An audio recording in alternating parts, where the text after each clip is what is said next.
this afternoon, 15, with the 4 o'clock news. I'm Michaela Kamarek. SA football legend Neil Kerley is being remembered as an inspirational leader and a hard and fearless player.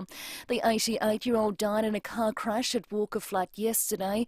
He pulled on the boots for 275 games and coached another 628 before being inducted into the SA Football Hall of Fame in 2002.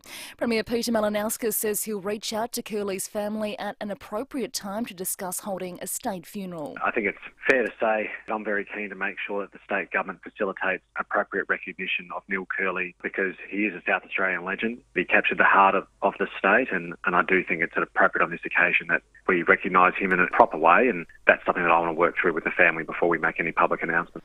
Dominique Perry has been found guilty of the 1994 NCA bombing in Adelaide. The blast killed Detective Sergeant Jeffrey Bowen and seriously injured lawyer Peter Wallace. Perry sent a parcel bomb to Sergeant Bowen's office as revenge for his investigation into the family's drug business.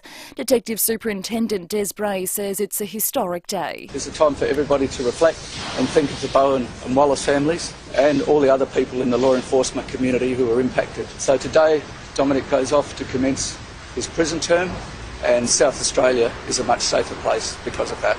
South Australia has recorded its first case of monkeypox. The returned overseas traveller is in a stable condition and is isolating at home. Chief Health Officer Professor Nicola Spurrier says there are no close contacts in our state. So there's no risk from this individual for any further spread. There are close contacts in terms of international travel, but our communicable disease branch will be following that up. South Australians now have another month to get their free flu vaccination. The state governments today announced an extension of the program to the end of July as flu and COVID cases continue to rise, putting further pressure on the hospital system. There have been another 3,129 COVID cases in SA today. 237 people are in hospital, including 8 in ICU. Channel 7 and Cricket Australia are heading back to court. Eddie Summerfield reports. 7 has launched federal court action against Cricket Australia in a bid to end the broadcast deal. It claims Cricket Australia has made multiple quality and standard breaches to the contract, believed to be centred around the Big Bash. If successful, 7 will be able to terminate its $450 million deal to broadcast Tests and the BBL, and is seeking damages from past contract breaches. 7 has pursued informal dispute resolution procedures, but says they've failed. There are 2 summers left to run on 7's media rights agreement. This summer isn't expected to be impacted, given the time it may take for the proceedings to be heard. Now tuning to 5AA Sport. It's selection night for the AFL. Port could welcome back a number of players, including Orazio Fantasia and Darcy Byrne-Jones. Well, the Crows will be without Shane McAdam, who is battling to overcome an ankle injury. The round gets underway tonight. It's Brisbane up against the Bulldogs at the Gabba. Wild weather has delayed the start to day 2 of the first cricket test between Australia and Sri Lanka. Wind gusts have been so strong in Galle, a temporary Grand Slam at the venue has blown over. No one was injured. And Nick Kyrgios and Alex de Minaur are among 5 Australians in action tonight in the second round at Wimbledon. Now checking 5AA traffic. At Salisbury Plain, look out for a smash on Main North Road at Stanwell Road. Kensington Gardens got another collision there. This time a car is on its roof. That's on the parade near Glenburn Road. Avoid it if you can. And at Torresville, another collision, South Road near Henley Beach Road. Busy right now, South Road near Cross Road. And we've got cameras on the drive home. Dunrobin Road at Warradale and South Terrace in the city. Enjoy no joint fees and memberships from only $7.99 per week with Zap Fitness. Hurry, offer ends today. Visit zapfitness.com.au. T's and C's apply, available on select memberships. Adelaide's most accurate traffic on 5AA. Now the 5AA forecast. Get the Toyota forklift advantage. Visit toyotamaterialhandling.com.au. Showers easing this afternoon, 15. Partly cloudy tomorrow, 15. Saturday cloudy, 13. And Sunday partly cloudy, 13. Right now it's 14 degrees. Now let's hear what's happening on 9 News Tonight. The moment the NCA bomber was rushed to hospital just as he was finally found guilty. See the police takedown of a troublemaker metres from the Premier. A backflip on free flu vaccines, tomorrow's superannuation shake-up, will you be better off? And some of footy's greatest names pay their tributes to Neil Kerley. I'm Kate Collins. See the full story on 9 News tonight at 6. Scraped your caravan? Your insurance should cover that. Speak to Walker Crash Repairs and let them fix it. This is the FIVEaa Sports Show.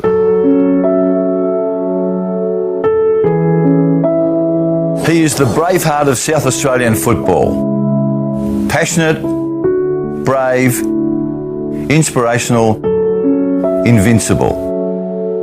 He is Neil Knuckles Kerley. Action in there from the throw-in, from the tap down, it comes over to Kerley. Kerley puts it into attack again, it's going up. Cantilla and Jared, off hands to Cantilla!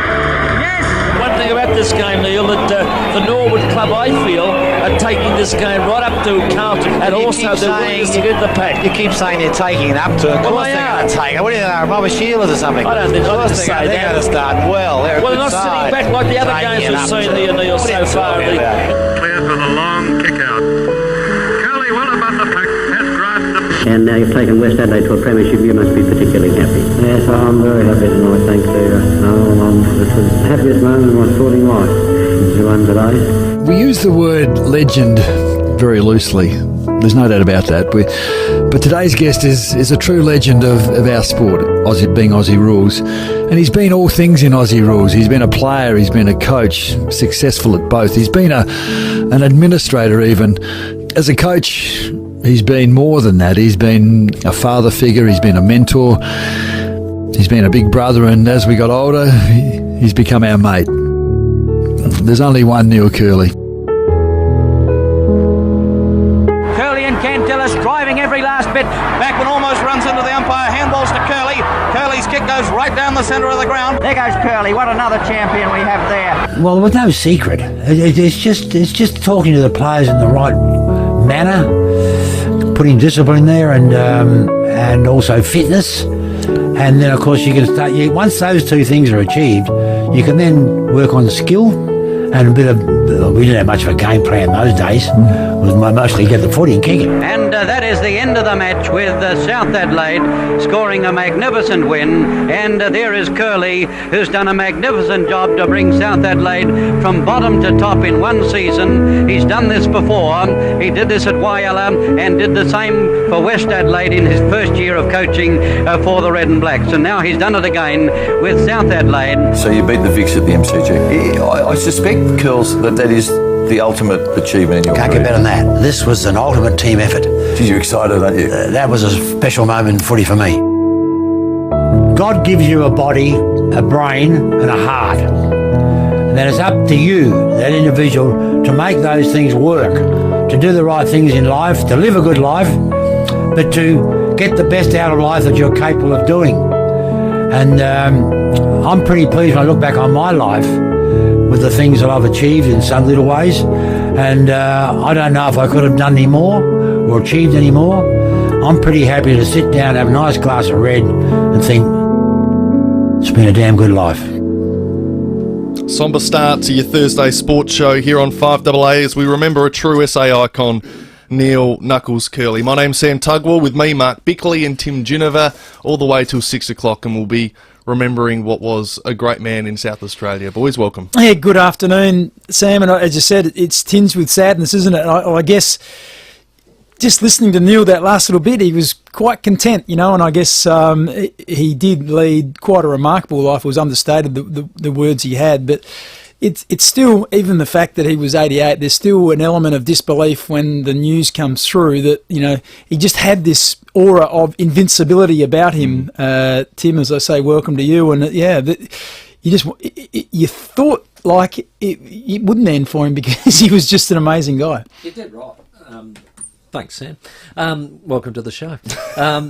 You did right, because I just felt like when you met him, you knew he was in the room. He controlled the room, he controlled the conversation, and for a good thing, not a bad thing, but in a really good way. And I loved it, and I loved the charisma that the guy had. Presence, that's what I charisma, loved, all of that stuff. But I caught up with him late last year after Russell had passed, and unfortunately Russell was ill, and you sort of inevitably knew that day was coming. You just didn't know that with Neil, so it's a real shock that you go, oh, Neil's passed, and that's probably the bit you just don't understand or comprehend, because when we did catch up for lunch, he again was in just full flight and controlling the room, telling stories, and I just loved it because I feed off that sort of energy. Yeah, and you're right. He was the centre of everything, wasn't he? When he came in the room, and I think he touched so many people, and there.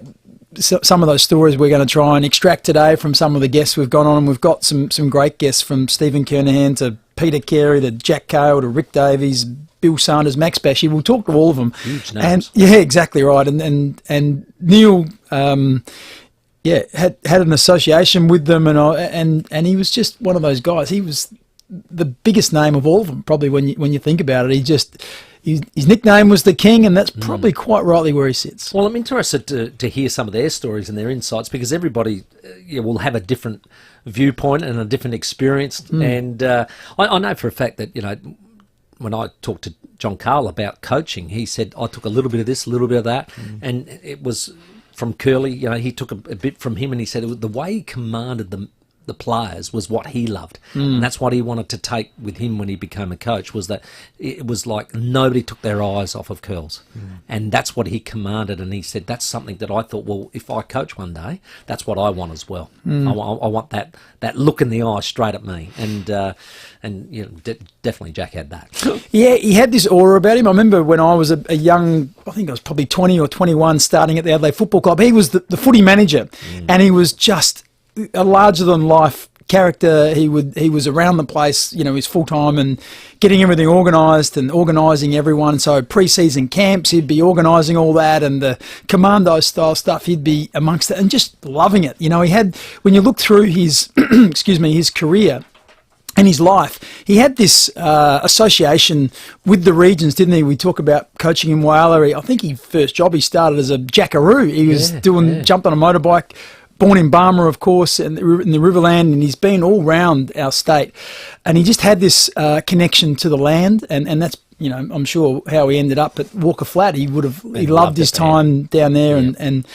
But I remember my first game, we played at Windy Hill, and we got there, about halfway through the reserves, and when they sort of showed us, it was the first time we'd played any game in Melbourne. So when they showed us to the change rooms at Windy Hill, they were very small, it's about the size of maybe someone's sort of open plan sort of living area of most people's houses. Like the old days of Sandful footy. Exactly right. And all you had was, 25 pegs on the wall, and everyone, when we walked in, there was the reserves team, which was North Melbourne, were playing Essendon in the reserves, and everyone had their, their trousers hooked on the peg and their shirt with their shoes underneath with a bag there. Well, Curls walked in and said, what the heck's going on here? This is our change room. So he just ordered, we had a lot of volunteers. He said, okay, guys, grab all the stuff, just pick it up and throw it in the corner. So there was 20 bags, there was 20 pairs of shoes, 20, just all, and it was all mixed up. He said, don't worry about it, just throw it over there. And I can just remember as we ran out, and I thought, gee whiz, I'm not going to be, I'm a bit worried when North Melbourne come in, what they're going to say. And just as we sort of ran out and we were going onto the field and North Melbourne were walking off, you could just hear the whole commotion that was happening before.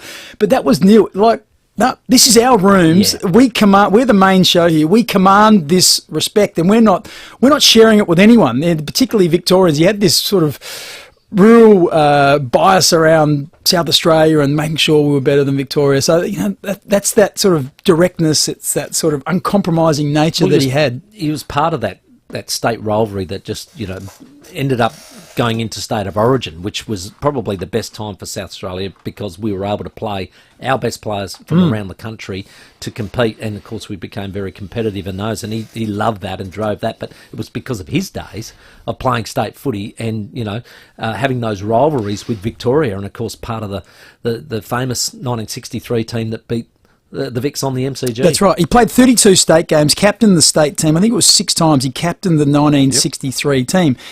And I was very fortunate to play in a game in 1993. 30 years later. Yeah, which was South Australia beat Victoria on the MCG, and Neil addressed us before that game. And it was one of the most stirring speeches you could. He recounted what it meant for him, and he talked about it being one of the biggest highlights of his life and career, sporting career. A few of my mates played in that game, Andy Obst, David Irons, Martin Leslie, and they said the same thing about that, and the fact that they could do it 30 years on, and they said it was a terrific evening / morning. Oh, amazing. It was amazing. I think Darren Jarman might have kicked 6 goals and was outstanding. It was one of the great memories. An all-star team. It was full of champions on both sides, South Australia and Victoria. So, yeah, treasured memory. And like I said, that address that we had, I think it might have been the night before or the morning of, was just absolutely spine-tingling.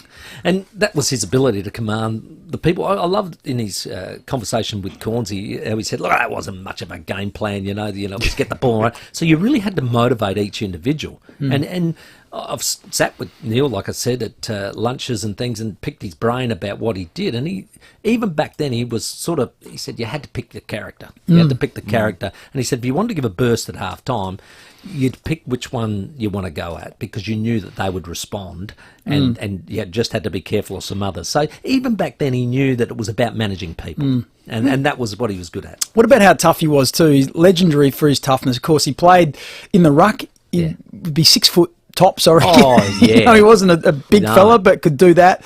I heard the conversations with Corns, and he talked about being targeted, where they would just go out and try and whack him when he first started, and he was only 19 years of age.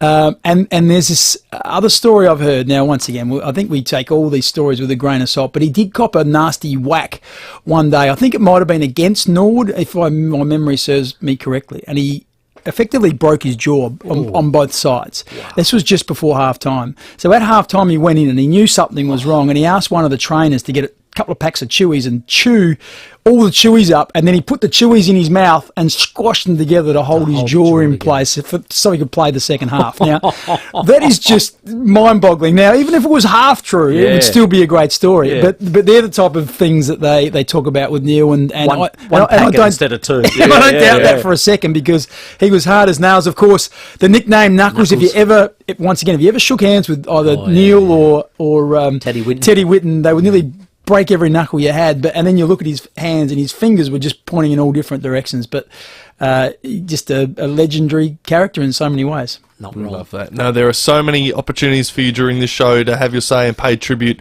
and show your respects for Neil Kerley, one of the greats of our state. We have a lot of great guests on the show, KG Cunningham being one, which we're looking forward to after 5 o'clock, so don't go anywhere. One of his closest friends, so we'll be speaking to KG in the next hour. Bill Sanders will join us. Max Bashir, of course, part of the sample for a very long time. Peter Carey, Sticks Kernahan, Bernie Conlon, Rick Davies, Jack Cale, all joining us on the show. Caro will still join us as well after 5:30 tonight, a little bit different for a different looking Thursday. It is 19 minutes after 4. Take a break. We're going to chat to two of the greats next. Caroline Wilson joins Rowing Sports Show every Thursday afternoon from 5. Thanks to Harvey Norman Clearance Centre. Great range with manufacturer's warranties. Harvey Norman Clearance Centre, 919 Marion Road, Marion.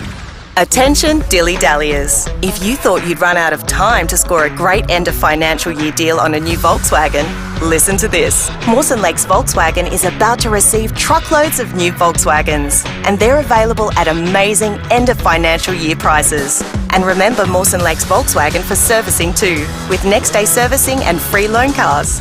Don't dilly-dally, dawdle or delay. Get a great deal on Volkswagen now. Mawson Lakes Volkswagen, just a short drive from the city. You're the generation that stopped wars and started revolutions, so you're hardly going to start compromising now. Welcome to Bloom at Glenside. Exclusive community living, where sustainability and luxury go hand in hand. Access to a swimming pool, pavilion, gym and more. Surrounded by parklands and walking trails on the fringe of the city. Prestige apartments for discerning boomers. Register now at bloomglenside.com.au.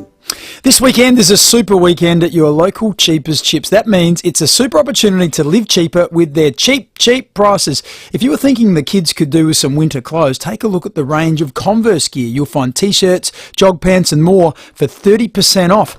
You're probably spending more time indoors, all this lovely winter weather, so freshen up your family room with a Henley & Grange Tina sofa. These smart-looking two-seater sofas come in grey or charcoal and are just $499 each. And there's heaps more in store, including the 12-rail clothes era for just $7.99 and mini dumpster style 92-litre storage bins, just $29. For more super weekend deals, check the back page of this week's Cheapers Chips catalogue or head to your local Cheapers Chips. 5AA's Tech Talk with your host, Adelaide tech guy Richard Pascoe. Thanks to Harvey Norman Computers. Once upon a time, laptops were assumed to have less features than their desktop counterparts. Now it's laptops like the HP Pavilion series that are stealing all the thunder. The new HP Pavilion X360 lets you create, share and connect in more ways. Streaming, chatting and getting things done is way more fun when you find your perfect position. You can flex, bend and flip from anywhere with a 360-degree hinge and long-lasting battery life. Multitasking feels easy and fast with a high-performance 11th generation Intel Core i3 processor. You also might assume that a laptop with all these features carries a big price tag. Wrong. At Harvey Norman, the HP Pavilion X360 is only $798, plus you'll score a bonus $100 Harvey Norman gift card.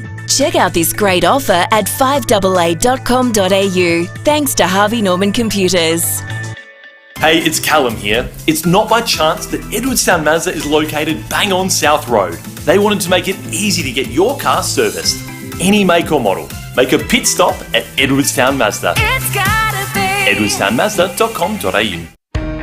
Scraped your caravan? Don't worry. Call Walker Crash Repairs, your RAA approved caravan crash repairer. This is the 5AA Sports Show. 22 minutes after 4, we're going to speak to Jack Cale very shortly, along with Rick Davies, two stars of the sample, remembering this afternoon the great Neil Kerley. First, let's check your traffic though. Lunch at the Coast Glenelg, $35 weekday lunch specials, include a glass of beer or wine. You can book now. At Aldinga, look out for a smash on Aldinga Road and Main South Road. At Maclaren, another collision there, Victor Harbour Road near Main Road. That's as you're heading inbound. At Salisbury Plain, look out for another collision. This one's on Main North Road at Stanwell Road. And in the Parklands, Rundle Road is closed between East Terrace and Kettleville Terrace for the Illuminate Festival. Busy right now, South Road near Cross Road with the camera Rose Terrace at Wayville. Feeling hungry? Head into OTR now and grab 2 sausage rolls for only $5. Available for a limited time only. OTR. Making life easy. Adelaide's most accurate traffic on 5AA. So remembering the great Neil Donald Kerley and the sad passing, and we're going to get on some of the legends that knew him, played with him, was an opponent of him, and this bloke, well, involved in 14, no less than 14 SNFL premierships. Can you please make welcome the great Jack Cale. G'day, mate. Hi, Timmy. Hi, Beck. Hey, g'day, Jack. Hey, Jack, look, he was an opponent, he was an opposition coach, but most of all, he was a mate off field, wasn't he? He was a good friend, a really good friend. Actually, at the moment, I'm just watching on Foxtel with Mike Sheehan. Yes. He's got a our thing of Kerley with him. He hadn't changed. He's still the same. He was a character. But what was he like as an opponent, Jack? Because, you know, we've heard a lot about him. He was rough and tough and all the rest of it. And he was talking about being targeted himself, but he wasn't bad at it, I believe. Oh, he was a targeter.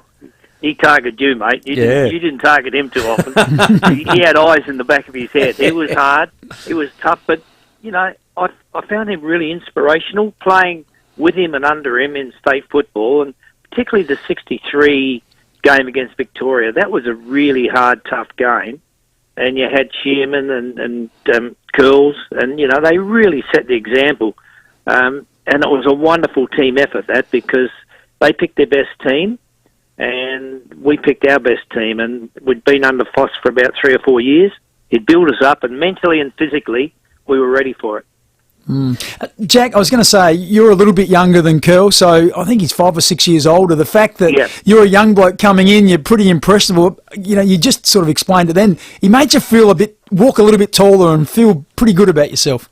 Yeah, he did. Yeah, he had that. I found that, you know, right through life, I found him really inspirational. and he never, ever seemed down. He rang me the other day. I'd just come back from the Hall of Fame, and I'd just arrived back at home here, and the phone rang, and it was Girls. How'd it go, Jack? I said, yeah, it was really good, Girls. How come you weren't there? He said, I wasn't quite right, something. But he was so bubbly on the phone, honestly, you thought he'd just come home from a birthday party. He was just bubbly. But he's like that all his life. I cannot remember when he's ever been really down, negative, and not inspirational. I can't remember it. Jack, you told me that, when you took up coaching, that you took a little bit of all the guys that you were under, including him, but you actually gave something back to him. You told me a story that you actually had a gathering or a barbecue or something, and he had the bit of the itch, and you talked him into going back into coaching. He ended up coaching Centrals between 88 and 90, and that was part of you telling him to get back into it. Yeah, we were good friends, on the field. Like, he's put me in hospital, the jerk. Kicked me in the head. I woke up in hospital 2 days later or a day later or something. He probably can't visit you, though. Yeah, and blow me down. That was a Saturday, and on the Tuesday, state training. Oh, sorry, Jack, I went to jump over the toppy. I said, bullshit. You didn't jump too high. But we ended up really close friends, and Barbie's wife, we're close to the whole family, yeah, so we'd be here and we'd discuss things. I admired him, really. Look, there were 3 coaches, Timmy, you're right. There was Foss, there was Jack Odie, and there was Neil Kerley. I took inspiration from Neil Kerley because he was so bubbly and confident all the time, never down. I love that. Odie had the skill and Foss had the commitment. So out of those, I knew I wanted to coach one day, and I thought if I can learn a bit from these guys, it should help. And so I took a bit from each. Well done, mate. Thanks very much for coming on, sharing your memories, mate. Really appreciate it, and hopefully we'll catch up for that coffee soon, buddy. The money, where do you send it? It's in the mail, Jack. That's Love you, mate. Thing. See you, bud. Thanks, See you, Jack. From one star to another, Rick Davies, a Sturt Football Club legend, the legend of footy in our state, joins us. And Rick, it's a sad day, but I'm sure you've got some stories about Neil that you'd love to reflect on. I've just driven across the Nullarbor. I've just stopped at Sejuna, so I've had 7 hours basically to think about the times. Yeah. And, Jesus, I tell you what, where do you start? I think Kells, as Jack just said, and I was with Jack sitting on the same table only 2 weeks ago, the Hall of Fame thing. And I haven't seen Kells for a couple of years because of the COVID situation. Yeah. And it was always so bloody right there in your face.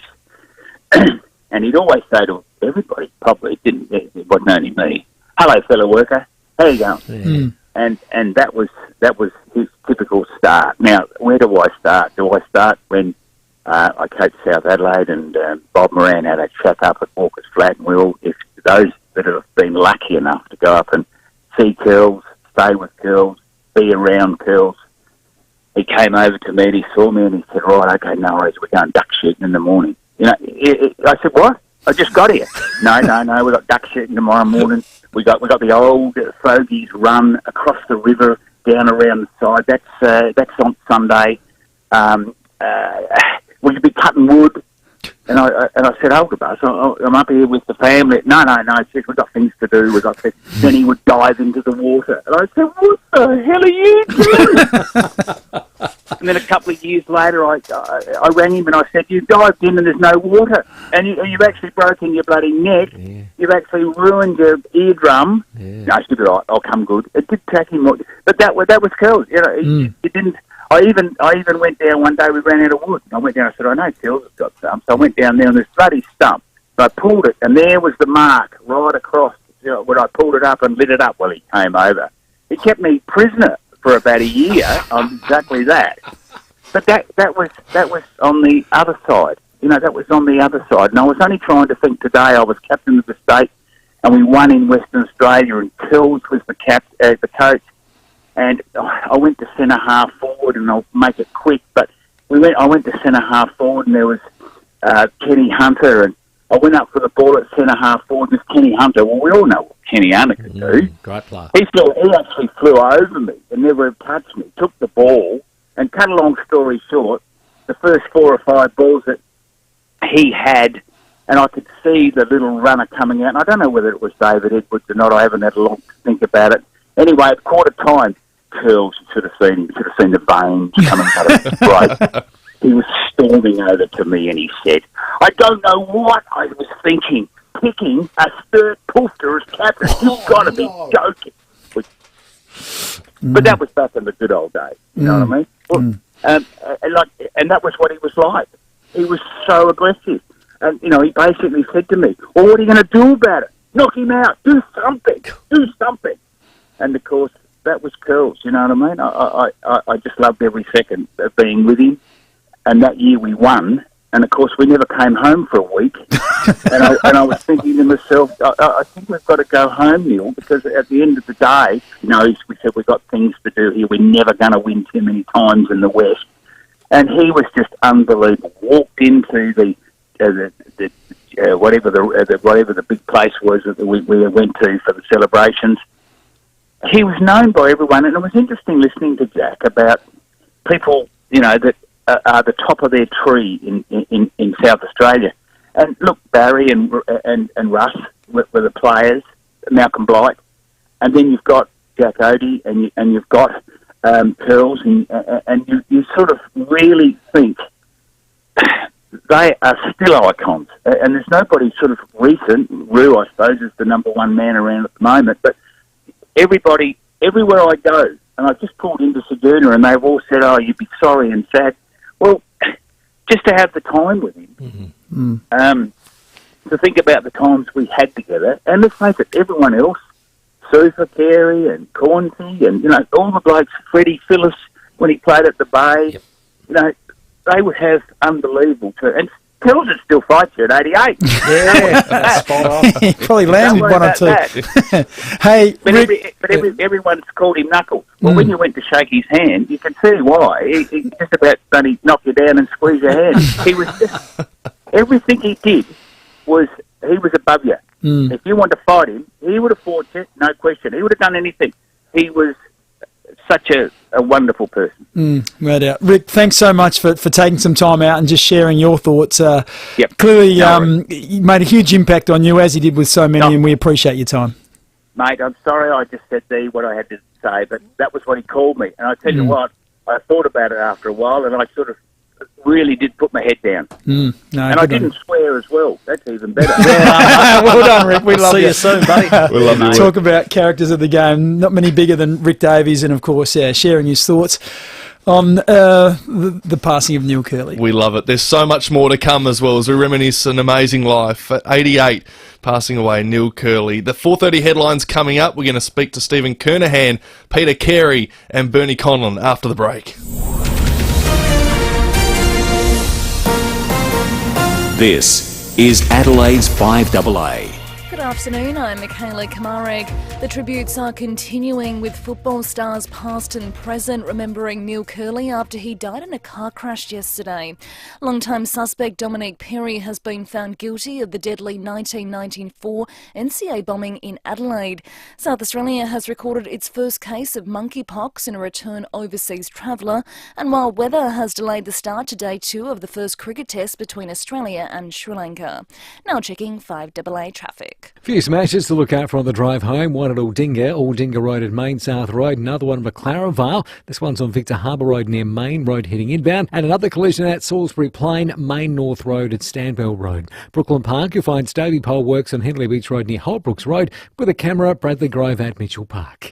Is your home as packed as pick-out traffic? Safely store the things you love with Storage King. Visit storageking.com.au. The kings of storage, moving and more. Adelaide's most accurate traffic on 5AA. Partly cloudy tonight, a low of 8. Cloudy tomorrow, 15. Right now it's 14 degrees. More news at 5 o'clock and As It Happens on 5AA. 5AA Breakfast. The plight of Tracy and Alan Short living in a tent at Mannum. I got to say, Tracy, I love Mannum, but the idea of having to live indefinitely in a tent on the side of the Murray sounds less than ideal. How long have you been there? Almost 3 months now. Jeez, 3 months. Returns July 11. And you've basically been told by real estate agents, look, don't even bother putting your name down because there's so many people in front of you. There's nothing at all here at the moment. 6 a.m. weekdays on 5AA. Can you believe it? It's the end of financial year already. Hi, it's Callum here for Edwardstown Mazda. And if you're thinking about a new Mazda, now is the time to jump in. See the team at Edwardstown Mazda today for unbeatable end of financial year deals. LMVD 207 428. When you've been around for over a century, you know a thing or two. And Business SA and Ray White have almost 300 years between them. So when an alliance is formed between Business SA and Ray White Business Sales SA, they're bringing all their experience to your business, making sure it's in top shape, whether you're buying, selling, or somewhere in between. Get in touch with the experts, Business SA and Ray White Business Sales SA on 8300 0000. That's 8300 0000. Now, I know this for a fact. Shane and Amanda and the whole team at the Adelaide Exposed Concrete have raised the bar when it comes to concrete driveways, sheds, paths, patios and more. Told you about me mate. He's got one laid in his driveway and he's constantly out there staring at it. In fact, he polishes it at night. It's embarrassing. But they're also mad Melbourne supporters. Now, don't hold that against them because they're very generous. Now, if you're a Crows supporter, listen in right now. They want to give you a $500 voucher to Adelaide Oval Hotel, plus 2 tickets to any Crows game from now till the end of the season. So imagine that. That'll be a fantastic experience. You get to stay in the beautiful Adelaide Oval Hotel and see a Crows game.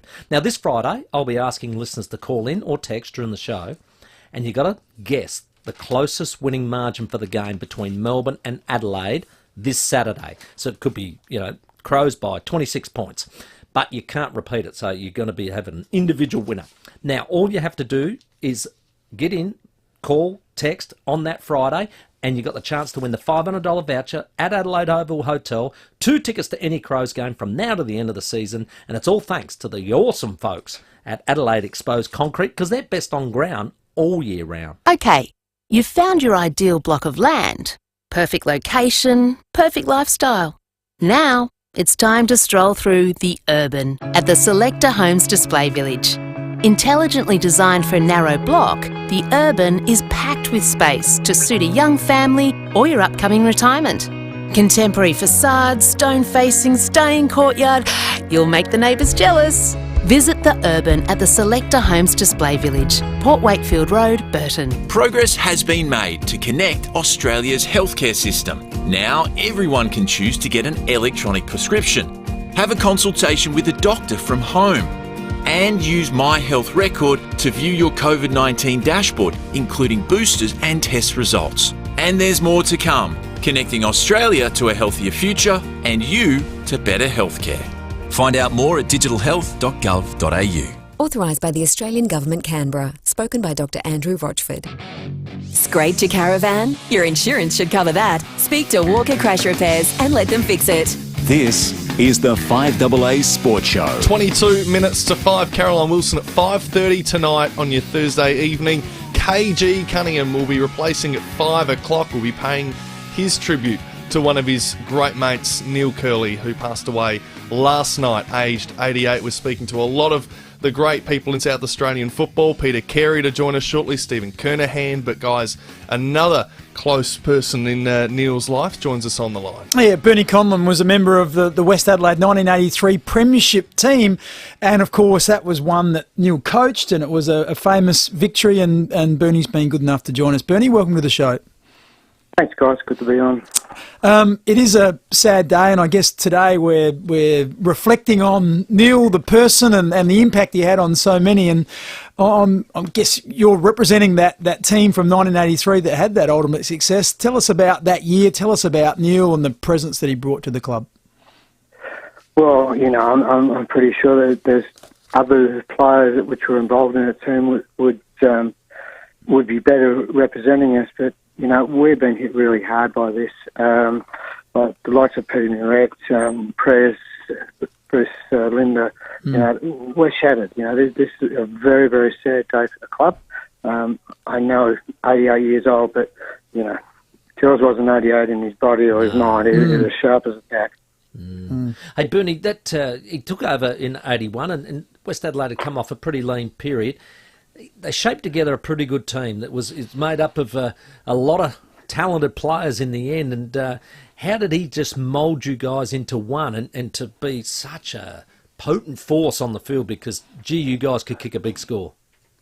But it was funny. I saw teams of 79 and 80 before Curls got there, and some of the people who were running around the park, or players who were running around the park, like Filkey, Borchard, Richard Hamilton, the Winter Boys, and Rubbers, the big fella. These guys were around there, and I know when Doug Thomas came over to Melbourne to see me, he said, we're after 2 players, a centre-back and a rover. Well, that's okay. So, which one are you, Bernie? Mark Dreyer wasn't much of a rover. Yeah. No, big solid lad, the Mark. But, and if you add into that, the only other person that was added to that squad that year was Rob McKinnon from Mount Gambier. Right. Now, when you think of those 2 players, Dugsy and Robin, they're quality people, but, quality players. Mark Gray played for Collingwood, and I remember seeing him in the 80 preliminary final against Geelong. Yeah. He was outstanding in that game, but didn't get a game in the grand final. So, and that's only 3 years later. He was a very good player, fishing on both sides of his body, and that was architected by Doug Thomas and Neil Kerley. Neil going to Doug, and Doug hunting out the players that he wanted. And he added some players which he needed, not just going out buying a dozen people that can run around the park. Yeah, and that I suppose then it's just making sure that they're all in the right spots and all gel together. Yeah, the funny thing is, Tim, we all got along. Yeah. I've never been to a football club. Doug said, we wanted to lose the party tag of this football club. Yeah. And that was the hardest party. The party hard off the field and party hard on the field. We were at it, but for the number of the people that we went through that year, I think we went through 27 players. Wow! And which is luck. Yeah. But because we were flying, there was a lot of players running on the park who were going on injured. Jeff Morris in the grand final had done his hamstring the final before, but he made sure he got up. Fantastic win and fantastic memories, Bernie, and what a team it was, mate. Thanks very much for coming on. No problem. Thanks for having me, guys. Our pleasure. Bernie Conlon there, member of the 1983 Premiership side that Neil coached at West Adelaide. Another man who's synonymous with, I guess, sort of football royalty here in South Australia is Stephen Cunningham, and he joins us. Sticks, welcome to the show. Thanks, Timmy. How are you, boys? Yeah, we're well as we can be on a day where we're all a little bit reflective, and I guess Neil would have played with your dad. You knew him well. You were involved at state level a whole heap. He had a rich history at Glenelg, and of course you're a Glenelg man. What was your memories and your involvement with Neil Kerley?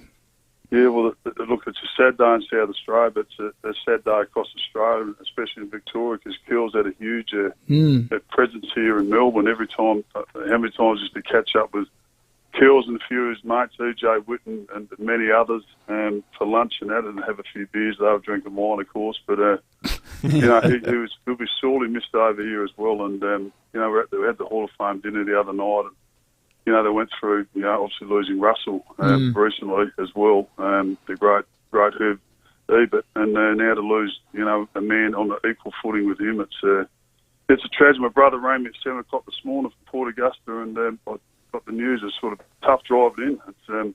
He was indestructible, boys, wasn't he? I don't think natural causes would have got him. He would have gone forever. Yeah, exactly right. But that's how we felt, and it did seem like he was infallible. And we just had a couple of people mention that he's still really sharp. Jack Cale said he spoke to me the other day, sharp and that wit, and he still saw himself as 25. Didn't surprise me he was out chopping wood. Even the fact that he was 88, it was freezing cold, wouldn't have bothered him. Yeah. Would have had a singlet on or something silly like that. But yeah, it's just an amazing time. I recounted a little bit with Tim earlier on, Stephen, about 93, that game at the MCG. He was a part of the build-up to that, and he was such an inspirational person.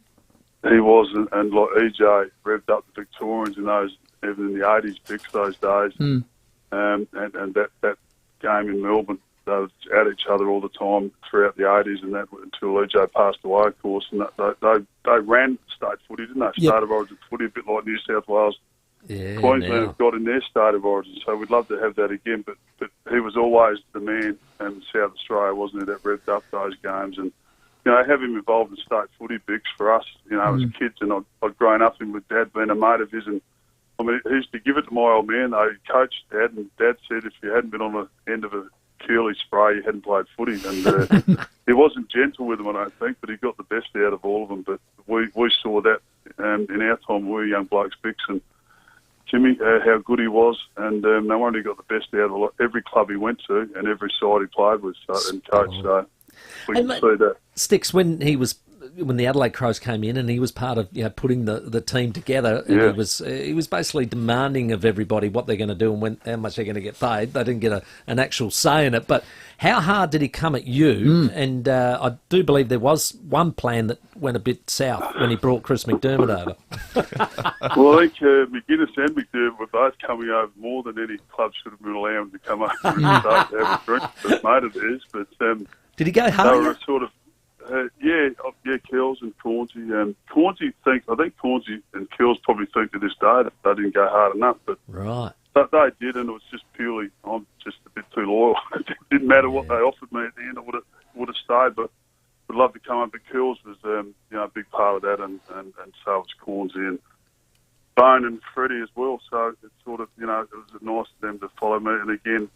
I would have loved to come home to play, play under Cornsey and to be out with Kerls again and my mates as well. But King Kerley, he was even running the state then, wasn't he? He was, yeah. So it's fantastic, isn't it? You spoke about the state of origin and that halcyon days of it.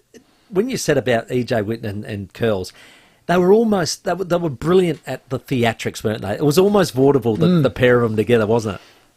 I think you remember there's some photos, certainly one when obviously EJ had a bet with Kerls. He had to walk down Rundle Mall, doing something stupid, top off with it, wearing a state jumper, I think, and he did it the next day. That's what EJ was like, and the crap they used to get on to, but nothing more than when they used to come over here and a few of Kerls and his cronies got to lunches at a few of the clubs around here. They were long lunches, let me tell you. He was pretty good. He was good on the field, Kerls, and good off it. And of course, the EJ Whitten, we stuck it up him, didn't we? Yes. We were on the wrong side of a couple of them. But yeah, you're right. And he just had that presence. And even when you fast forward a little bit, the thing that he could do as well, some of my memories was when he was working with Channel 7. He was the boundary rider with Dipper, and remember speaking to him, after games and stuff, particularly through that 97, 98 period after he'd moved on from Adelaide. He was still really attuned to what was happening in footy. He could pick the changes of momentum, and he spoke really comfortably about the tactics, even though he coached at a different era. So his football knowledge was just brilliant. Yeah, well, he spanned, 50, 60 plus years in the game, and they're still doing it at that age. Boundary rider, and I still remember when he pointed, have those crooked fingers picking up the camera. Those busted fingers on his hand all the time. So, mate, he's one out of the box. They certainly won't make him like him anymore, will they? There's no doubt about that. I loved him as a great bloke, great to my family, and he'll be missed sorely. And I know Peter Kerr and all the Glenelg boys will be flattest as well as most of the SANFL over there today. Stephen, thanks for your time.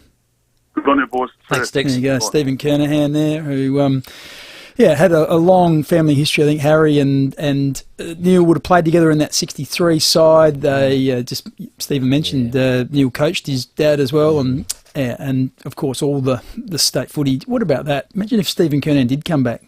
We might have won 4 premierships at 5, perhaps.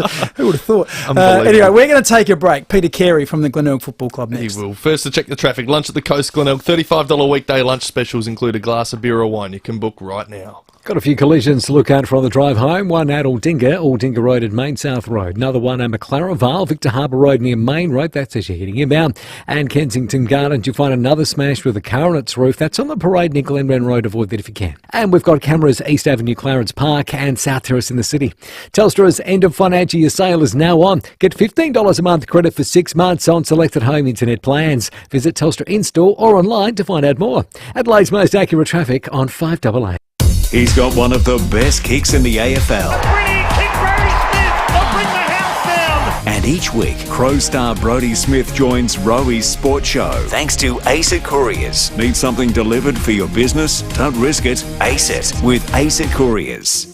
5AA's Tech Talk with your host, Adelaide tech guy Richard Pascoe. Thanks to Harvey Norman Computers. Once upon a time, laptops were assumed to have less features than their desktop counterparts. Now it's laptops like the Acer Nitro series that are stealing all the thunder. The Acer Nitro 5 15.6-inch is a gaming laptop at heart with an 11th generation Intel Core i5 processor, 6GB NVIDIA graphics card, all-in-one sleek, minimalist design and a 4-zone RGB keyboard. If you're playing video games back in the day, it's time you revisited your favourites and experienced them on a fast, powerful PC like the Acer Nitro 5. Powerful gaming laptops can carry a powerful price tag. Not the Acer Nitro 5 at Harvey Norman. You'll pick one up for just $11.95 and score a bonus $100 Harvey Norman gift card. Check out this great offer at 5AA.com.au. Thanks to Harvey Norman Computers. 1 in 4 Australian women experience domestic violence in their lifetime. Staying is dangerous, but leaving can mean homelessness for them and their children. With your generosity, the Salvos can provide crisis services and ongoing support, helping women find a way out of violence and a way back into a safe and stable life. Please donate to the Red Shield Appeal at salvationarmy.org.au to help the Salvos leave no one in need. The South Australian food industry is bursting with flavours new and old, and Gallipo Foods have played a part in that for almost 40 years.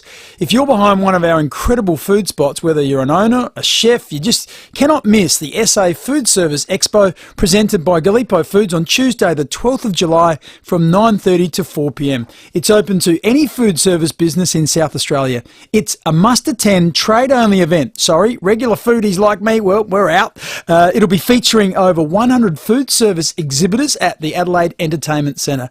It's a great opportunity to meet face-to-face with the manufacturers and taste over 1,000 of the latest food products. Best of all, you'll access 4 weeks of exclusive special pricing and deals only available at this expo. You must register to attend. Entry and parking is free for all attendees. Check out the exhibitors and pre-register at gallipofoods.com.au/expo.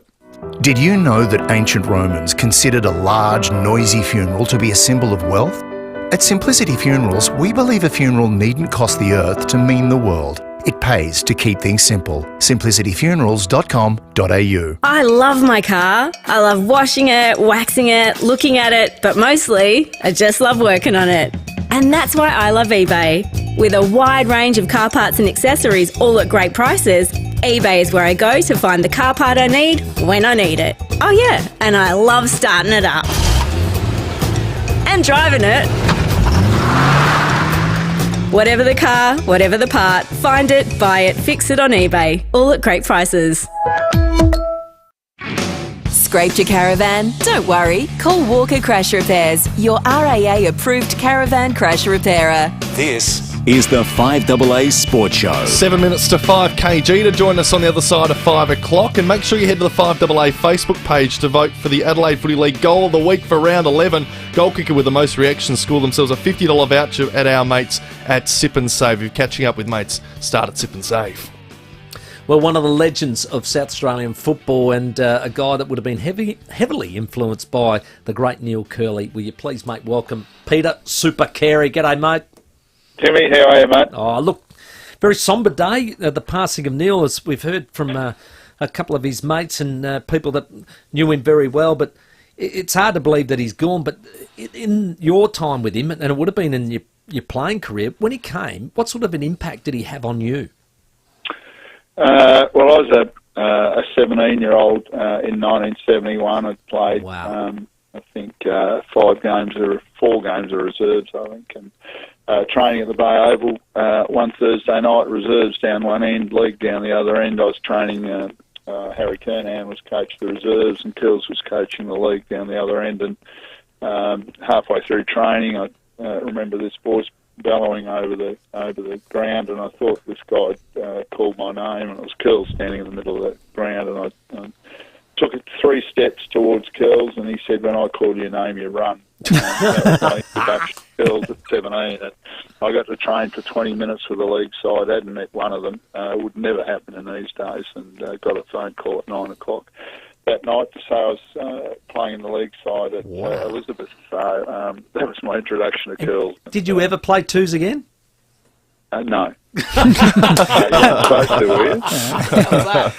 Hey, Peter, I've heard Graham describe curls as almost like a father figure in terms of shaping and you know, his formative years. At 17 years of age, he was such an imposing figure. I'm guessing he would have had a similar impact on yourself. Oh, certainly. Started out with you know, a bit of fear and sort of you know, had this aura around him that he was frightening, but at the same time he was inspirational. His enthusiasm was infectious, and you know, whatever he asked you to do, he would have done you know, twice as well. So he just had this you know, feeling. I still remember I was I must have been 16, and we just lost an under-17 grand final, and that used to be played before the preliminary final of the league game, and with 2 or 3 of the players that had played losing grand final in under-17s got to listen to Curls' speech before the game. And I remember thinking at the end of the speech I was ready to run out on the ground again. Just like the grand final. He had that sort of impact. You know, he'd look at you in the eye and those fingers would be going everywhere. And he'd say, you know, and he'd be asking you to do stuff, and you just thought, yeah, I've got to go and do it for this bloke. Just an amazing influence, and the biggest influence on, you know, my footy career. You know, he coached me for 7 years, and certainly put me in good stead to, you know, to continue on. And you know, and the great thing about Curls is that we've remained not really close, but you know, I got the opportunity to spend a few weekends up at Walker Flat, and that was his little haven up there. That's when Curls was really Curls. He just loved it. We'd go and have a hit of golf at Swan Reach, where he was still cutting the second rough, I think. I'm not sure what that means. He used to drive around the golf course on something. So I got to play golf with Curls, got to go out yabbying. Not that I knew much what I was doing, but he used to take us and we used to go and pinch, and I shouldn't say pinch, we used to go and take yabbies. So hopefully it was all legal when I was out with him. But it was just fabulous. And him and Barb up at Walker Flat, they were amazing.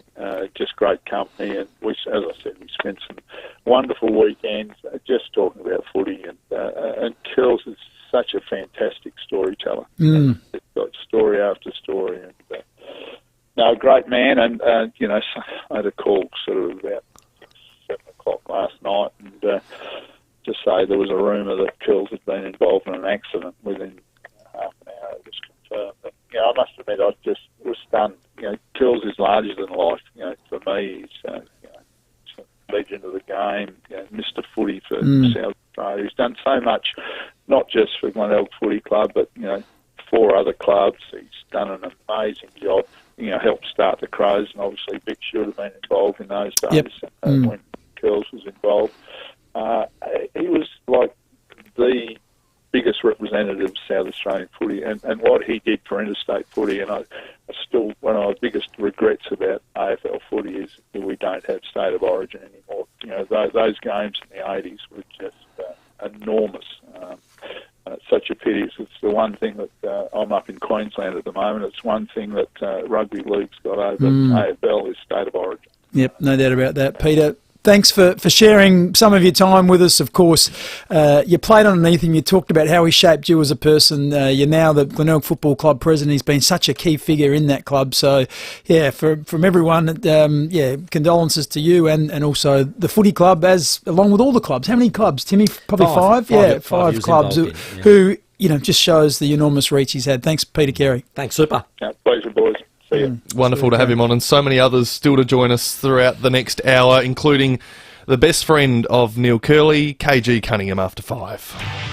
Kids will always be kids.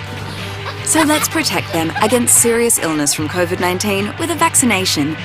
The Therapeutic Goods Administration has rigorously assessed the COVID-19 vaccines approved for children in Australia for quality, safety and effectiveness.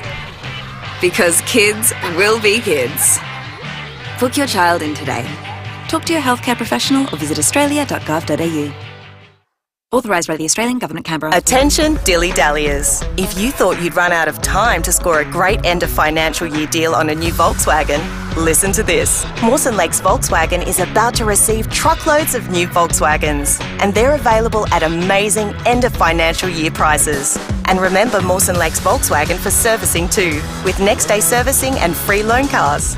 Don't dilly-dally, dawdle or delay. Get a great deal on Volkswagen now. Mawson Lakes Volkswagen, just a short drive from the city. This is RB Day with more tales from the bedroom thanks to Supercraft Bedding. Supercraft Bedding has been recycling before it was on trend.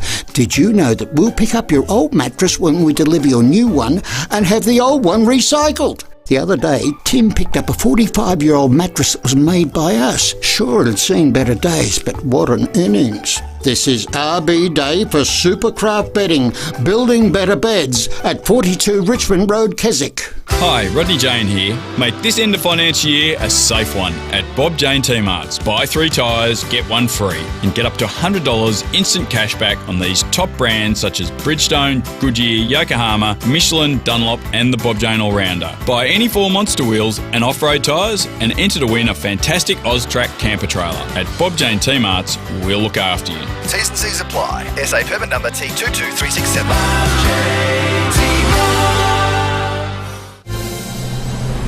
Online, on DAB Digital Radio and on 1395 AM. Talking Adelaide.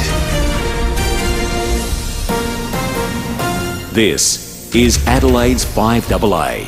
Partly cloudy tonight, a low of 8. With the 5 o'clock news, I'm Michaela Kamarek.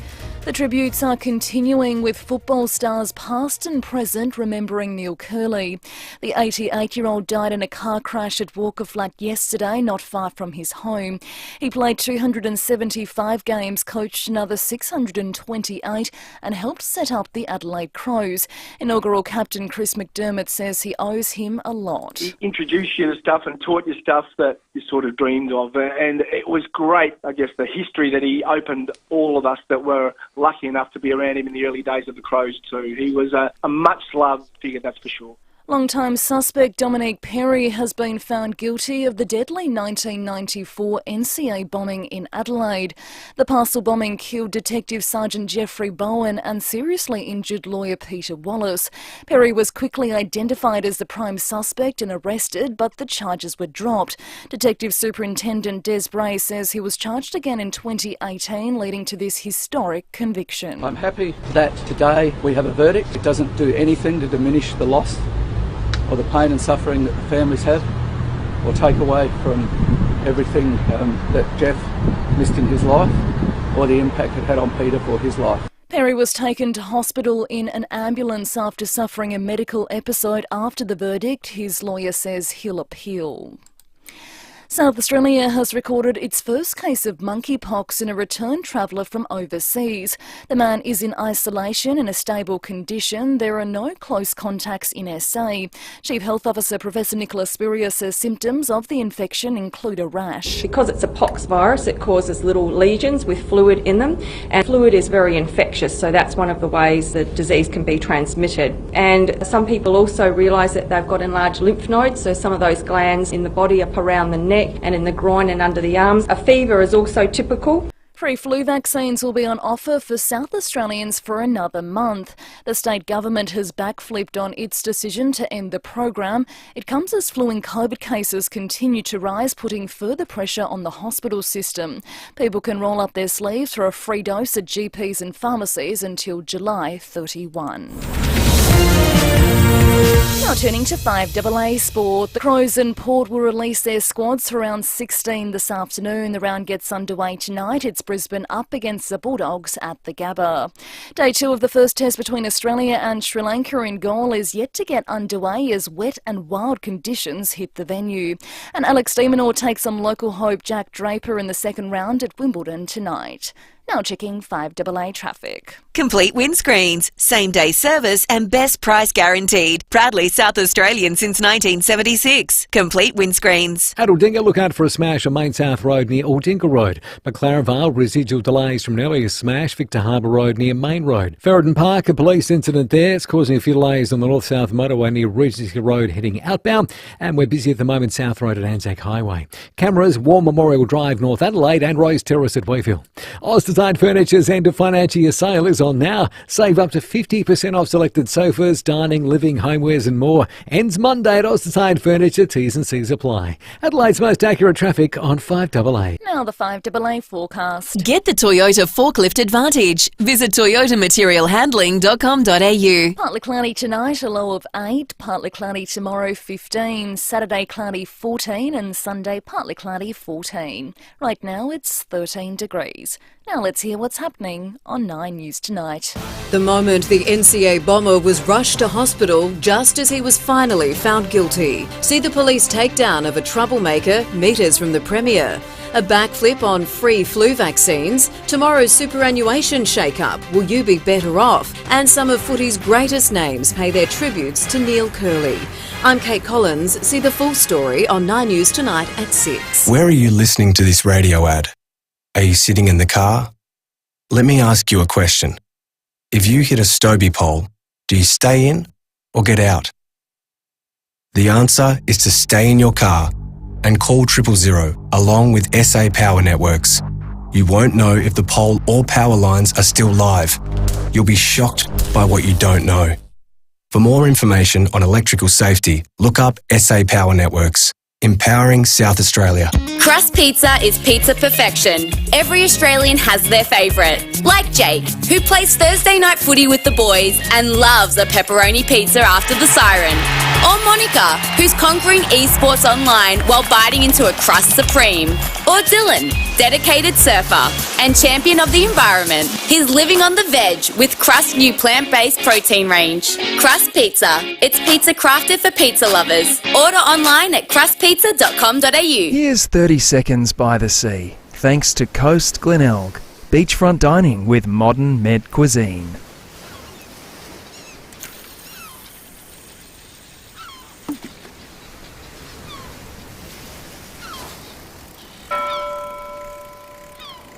For oysters, crays and views, and impressive wine and cocktails too. Sounds like Coast Glenelg on the Pier Hotel Promenade. Book now via Fork. Here's a turn up for the books. If you're a Crows supporter, listen to me. Yeah, because I've got an offer you cannot refuse. I'm telling you, we all know that Shane, Amanda and the whole team at Adelaide Exposed Concrete have raised the bar when it comes to the concrete driveways, sheds, paths, patios, you name it. They are brilliant at it. But they're also mad Melbourne supporters, but they are going to be very generous to Crow supporters by doing this.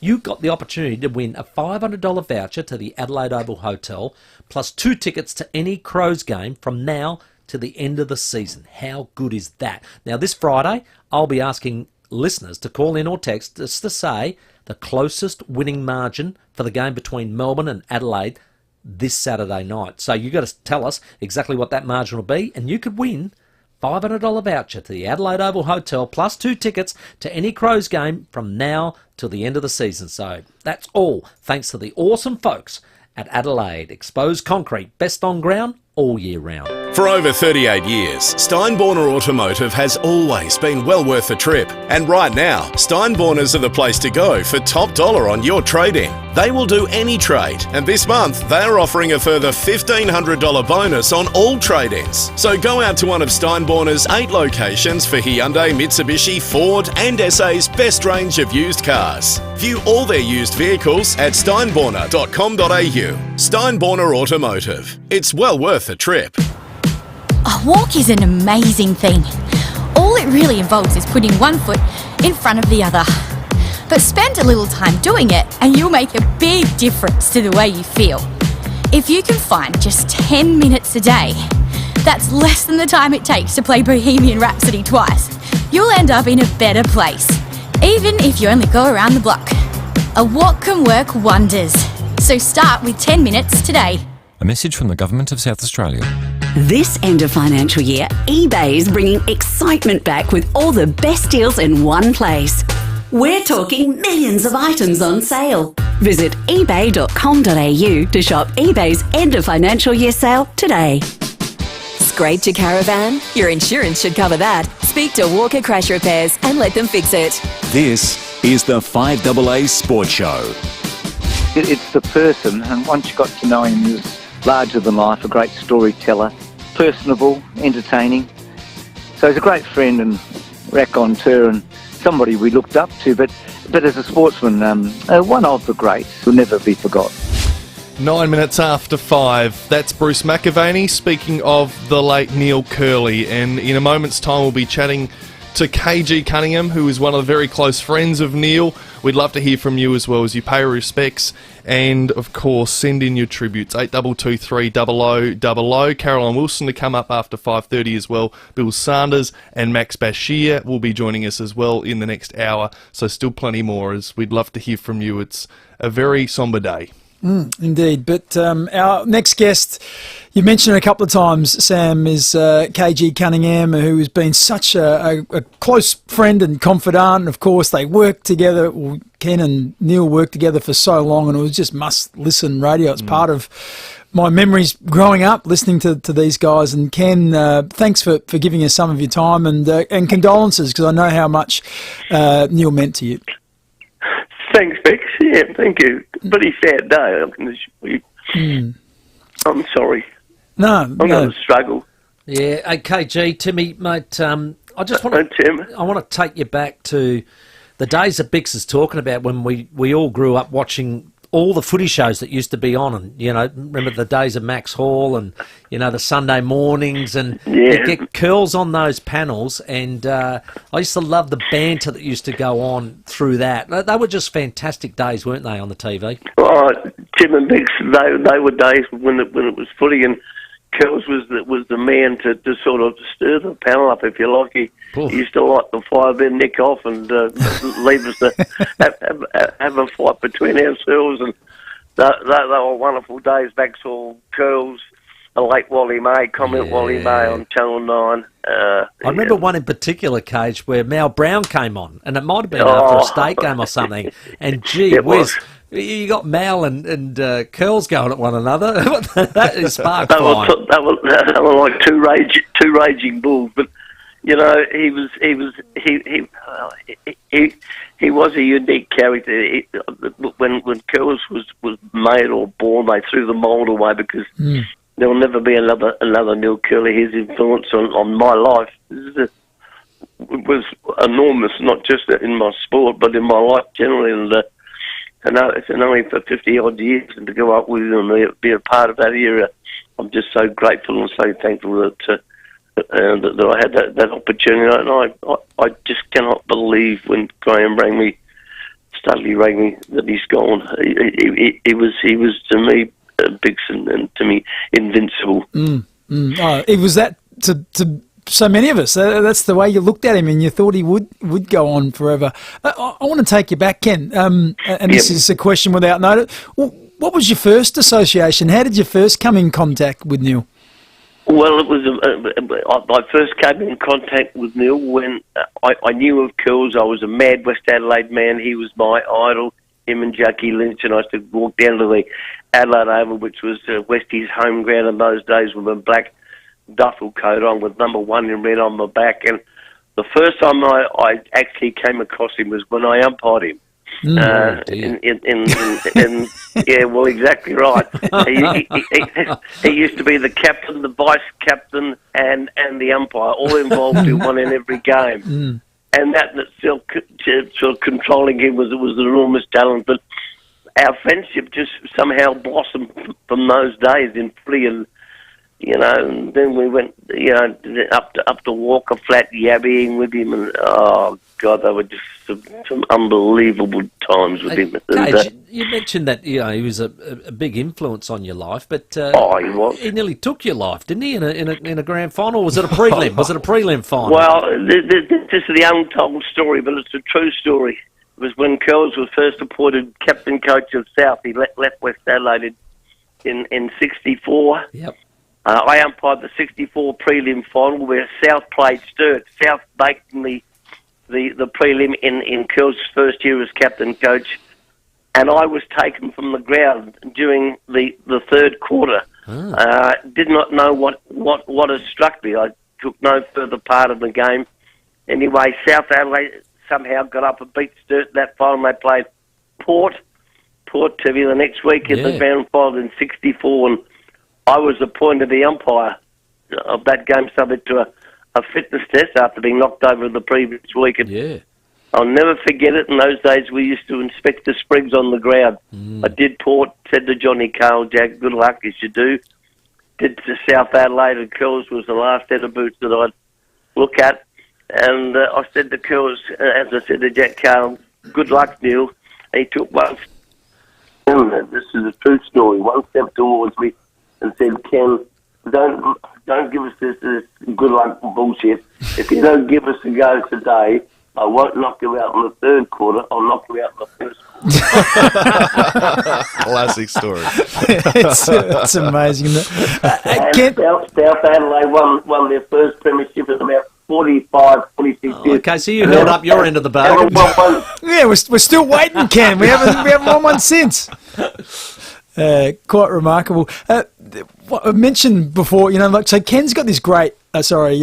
Curls has had this great career coaching and also playing, but you heard Bruce McAvaney talk about. He's a great entertainer as well. Had great theatre about him, and I think he was probably one of the first in terms of special guests you had on the radio when it was Ken and Cornsey. Like, it was Wednesday afternoon and it was Neil Kerley, and you just stopped what you're doing to hear what he had to say. He was an oracle in that sense, but he very rarely let you down, Ken, on the radio in terms of he always brought something, and he was hard-hitting and honest and direct, and he was just a great talent on the radio.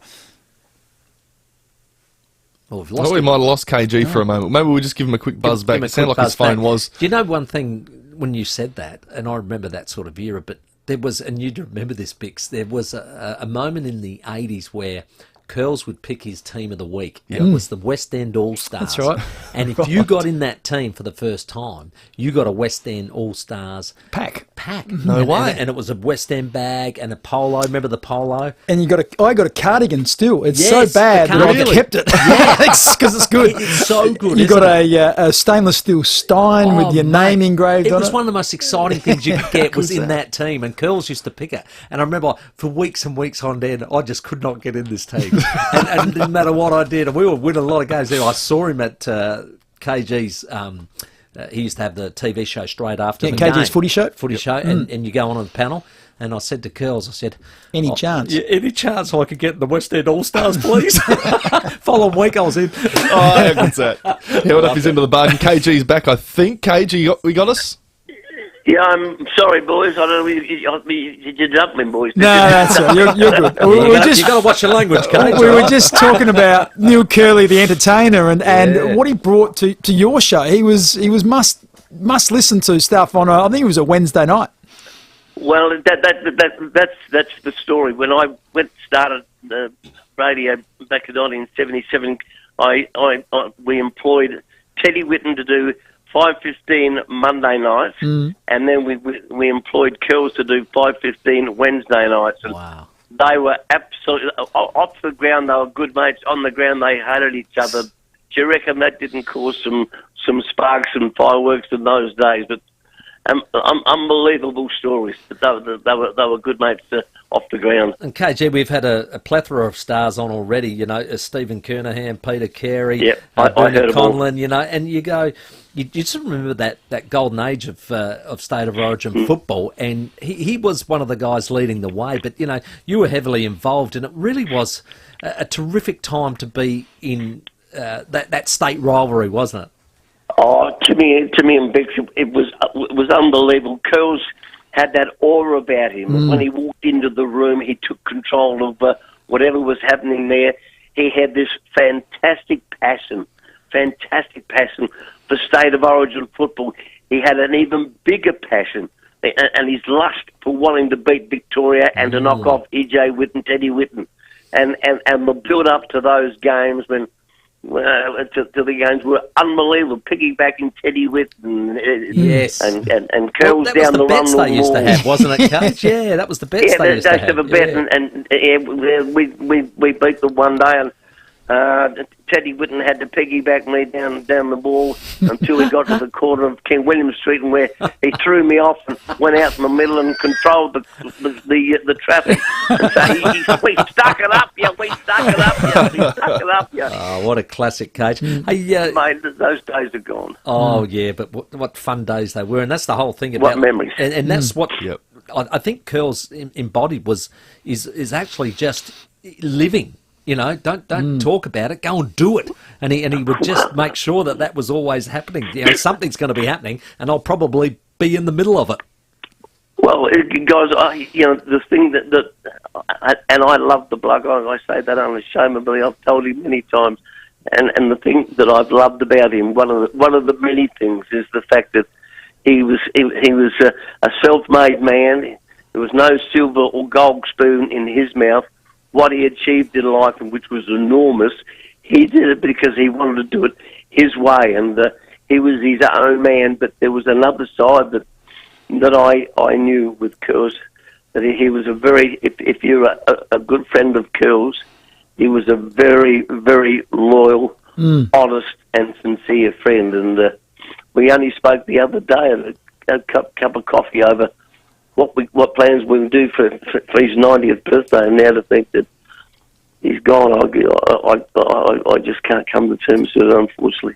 Hey, Cage, look, he did enjoy lunch. And was there any moments when perhaps... And never paid for one. Here we go.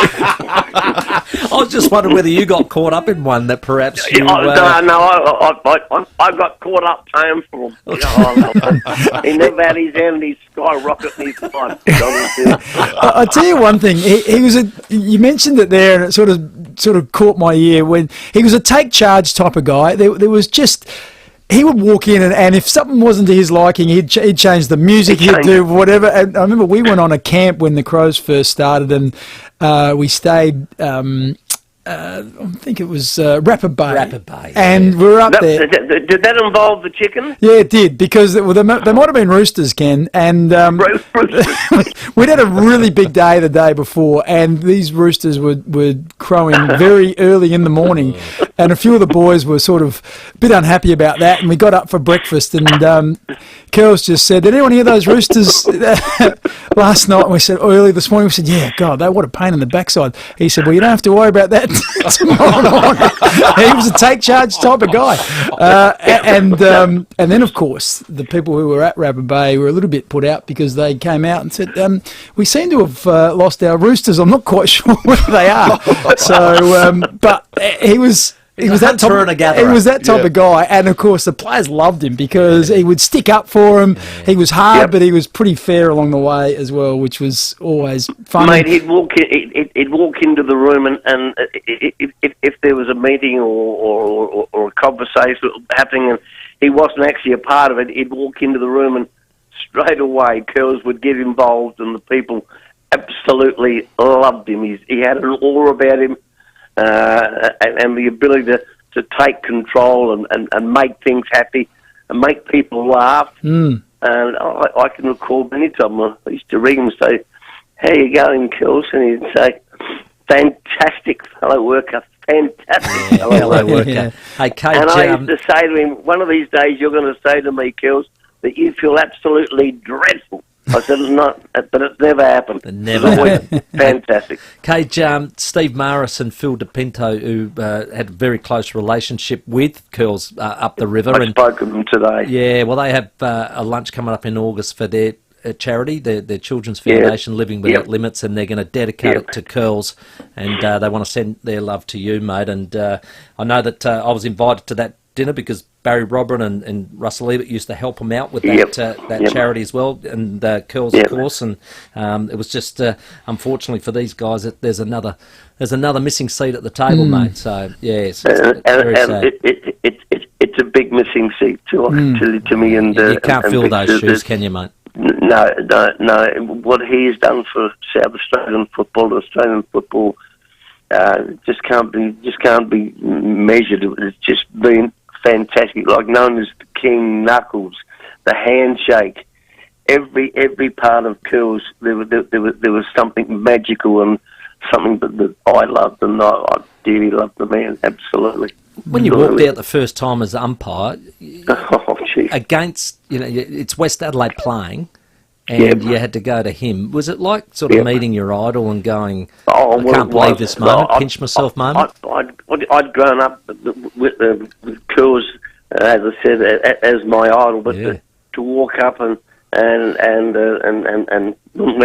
they toss the coin, and there is my idol, there is my hero, my self-made man, and that was an enormous occasion. Can you remember paying the first free kick against him? I can, and he let me know for the entire bloody quarter. He didn't let up on me the whole thing. He said, don't tell me you belong to these black and white mobs, do you? You mentioned what... With all due respect. A huge contribution he made to SA footy, but he made it. I think it's greater than that. I think he's part of the South Australian sort of fabric and culture, and that's summed up after Australia won the America's Cup, and of course, we had to. Everyone wanted to be the state that was going to represent Australia, and of course, South Australia put a bid in, and who do you reckon was heading up that spearhead was Donald Neil Kerley, exactly. on the Magna. That's it, and he was there, and he was in charge of getting the crew fit. He was in charge of the motivation. So once again, it's just this enormous self-belief that, you know what, I can get these guys. He wouldn't have known anything about boats. I wouldn't have thought. We might have known a little bit about it, but he's hardly James Hardy. But he would have just believed that, you know what, I can convince these guys that they can win. That's the type of aura he had about him.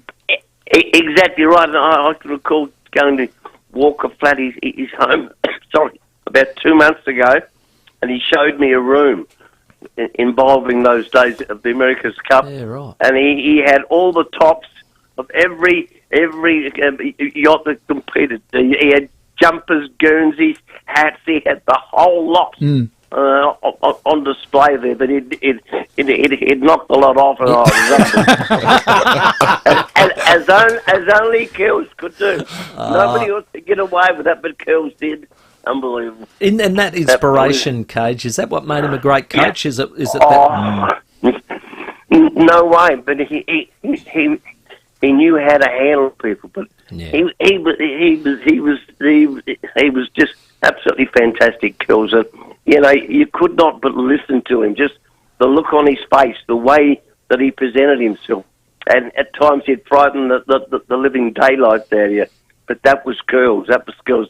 That was his big passion for footy, and his days will be remembered for what he did for Australian footy. And God, I can't believe he's gone. It's terrible. Absolutely terrible. Yeah, it is. But I tell you what, he put the fear of God in me a couple of times early on. I mentioned this story a little bit earlier today when I spoke with Leith in the afternoon show, but when I first started at Adelaide, Neil was the team manager. He was everything. He looked after the contract, so he was effectively the list manager as well. I didn't get a contract at the start. There were 42 blokes, and they gave out 36 contracts. And when I signed, Neil actually told me that I was going to be playing. He called me into his office on a Wednesday and said, "Young fella, you're going to be playing on the weekend." He said, "But you don't have a contract, so here, sign this." And he pushed this sort of contract across the table, and the pen there. Pretty much put it in my hand, and you know that advice, Ken, I'm sure you would have got as a young fella. Don't sign anything until you've read it. I said to Neil, should I don't have a manager. Should I get someone to read through this before I sign it? And he said, "I don't give a stuff who you get to read through it. Ain't changing. Just sign it if you want to play." So I quickly just signed it and pushed it back across the desk. But he was just direct and, like I said, uncompromising. He wasn't changing, and that's just who he was. But he did engender confidence in you, yeah. Yeah, that's the man. That's the man that has been so successful over so many years, and this state's going to miss him for sure. There's no two ways about that. No two ways. Cage, how are you feeling, mate? I know you're not obviously very happy. I'm very sad, but with COVID. Yeah. I'm locked up. Oh, that hasn't been Well, hasn't been the best week of my life, Timmy and Big Silk. Totally understand, mate. You go and make yourself a hot toddy and get the rug on your legs, mate, and we want you back in action. And Tuggers is missing you on the Sunday roast, so you better get better. Muddy's a good man. He's been carrying all these weeks on the Sunday race. He keeps telling me, KG, you're getting heavier by the week. What a lie. well, Ken, just can we leave you with this, mate? You might be laid low a little bit at the moment, and you're sitting there, and with not too many people around. But there's plenty of people that are with you in spirit this afternoon, mate. Big, so I appreciate that, and I've got to say my phone has not stopped ringing from 6:30 this morning, and I know I just love the people that giving me their thoughts on the man that I love for the passion. Thanks, boys. Yeah, great stuff. Beautifully done, Coach. KG Cunningham, much love, shared the field with Neil Kerley. He shared the TV screen and the radio mic with him and also shared a dear friendship. So thank you for your time, KG. The 5:30 headlines coming up. Caroline Wilson to join us on the other side. This is Adelaide's 5AA. Good afternoon, I'm Michaela Kamarek. SA football legend Neil Kerley is being remembered as an inspirational leader and a hard and fearless player after dying in a car crash last night. Dominic Perry's indicated he'll appeal after being found guilty of the NCA bombing 28 years ago. South Australia has recorded its first case of monkeypox, and Alex Demonor takes on local hope Jack Draper in the second round at Wimbledon tonight. Now checking 5AA traffic. At Ferdinand Park, there's a police incident causing a few delays on the north-south motorway near Regency Road heading outbound. In the Parklands, Rundle Road is closed between East Terrace and Kettleville Terrace for the Illuminate Festival. Brooklyn Park, we've got Stobie Pole works there, Henley Beach Road near Holbrooks Road, and look out for cameras Bradley Grove Mitchell Park and Kettleville Terrace at Kent Town. Woolworths Direct to Boot is a quick and convenient way to shop. They pick and pop your order into your boot. You just have to order on the Woolworths app or online. Select locations, T's and C's apply. Adelaide's most accurate traffic on 5AA. Showers tonight, a low of 9. Showers easing tomorrow, 15. Right now it's 12 degrees. More news at 6 o'clock and as it happens on 5AA. 5AA Breakfast. The Lord Mayor, live in the flesh in the 5AA Breakfast studio for the very first time in 2022. It's great to be back in the studio. Things are returning back to normal in the city. I mean, as tough as it's been here, you'd rather be Adelaide than Melbourne, for example, wouldn't you? Absolutely. Like, we came through this with flying colours. There's absolutely no doubt about it. Returns July 11. I know that businesses were impacted, but nothing compared to what happened on the East Coast. 6 a.m. weekdays on 5AA. When you've been around for over a century, you know a thing or two. And Business SA and Ray White have almost 300 years between them. So when an alliance is formed between Business SA and Ray White Business Sales SA, they're bringing all their experience to your business, making sure it's in top shape, whether you're buying, selling, or somewhere in between. Get in touch with the experts, Business SA and Ray White Business Sales SA on 8300 0000. That's 8300 0000. 1 in 6 Australian children live in poverty. It can block their progress at every turn and they fall behind at school. But imagine what they could do if they were just given the chance. I could be a teacher, helping others. Or a scientist, curing scary diseases. Please give 8-year-old Anna the vital learning support she needs to achieve all she's capable of. Make an urgent tax-deductible donation by June 30. Search the Smith family now. Guys, how long does silence have to last before it's awkward? This long? How about this? Ask a female colleague, because for Australian women, harassment and casual misogyny in the workplace is still being met with silence, leaving them feeling uncomfortable and unsupported. Find your voice by searching bethechange.com.au. Hi, it's Jane. Now here's something you may not know. When you park at UPark, all profits support our city. It means you're helping to keep Adelaide clean and our beautiful parklands thriving. Park at UPark and help preserve Adelaide's unique heritage and celebrate the local creativity and events that bring our city to life. Choose from one of 10 UParks across Adelaide for convenient, affordable affordable parking. Support our city by choosing to park local. Visit upark.com.au. At Harvey Norman, get 60 months interest-free, no deposit finance from Latitude and receive a bonus gift card up to $1,000. Shop furniture, bedding, computers and technology, TVs and entertainment and more. That's 60 months interest-free, no deposit, no interest from Latitude with 60 approximately equal monthly payments and receive a bonus gift card up to $1,000. Finance only available if you have or are approved for a participating Latitude credit card. Minimum finance amount $1,000. See T's and C's. Interest applies for non-compliance. Fees and product exclusions apply. Now at Harvey Norman. Go! Need a forklift? Don't just get a forklift, get a Toyota forklift. Toyota is the world's #1 forklift brand with a great range of pallet jacks, walkie stackers and reach forklifts right up to their leading Toyota counterbalance forklifts. Legendary reliability and safety with cleaner, greener electric options. Toyota can tailor the right forklift solution for you. It's all part of the Toyota forklift advantage. For more, visit toyotamaterialhandling.com.au. Get a Toyota forklift. Skin. It's our largest organ. Are you taking care of it? Cetaphil Skincare is dermatologically tested and defends against 5 signs of skin sensitivity with simple, gentle and effective solutions. So whether you're carving it up, sweating it out, getting to work, or your skin's as dry as the outback, when it comes to protecting your sensitive skin, Cetaphil's got your back. And your arms. Oh, and your legs. And your face. Cetaphil is available for a great price at Chemist Warehouse. Scraped your caravan? Don't worry. Call Walker Crash Repairs, your RAA approved caravan crash repairer. This is the 5AA Sports Show. Their footy careers really developed and come to the fore when they got involved in State of Origin and Victoria versus South Australian football. And that lap at the MCG when Curls come over to give Dad a hug, it was one of the special moments in football. Teddy Whitten Jr. with Leith on 5AA earlier today.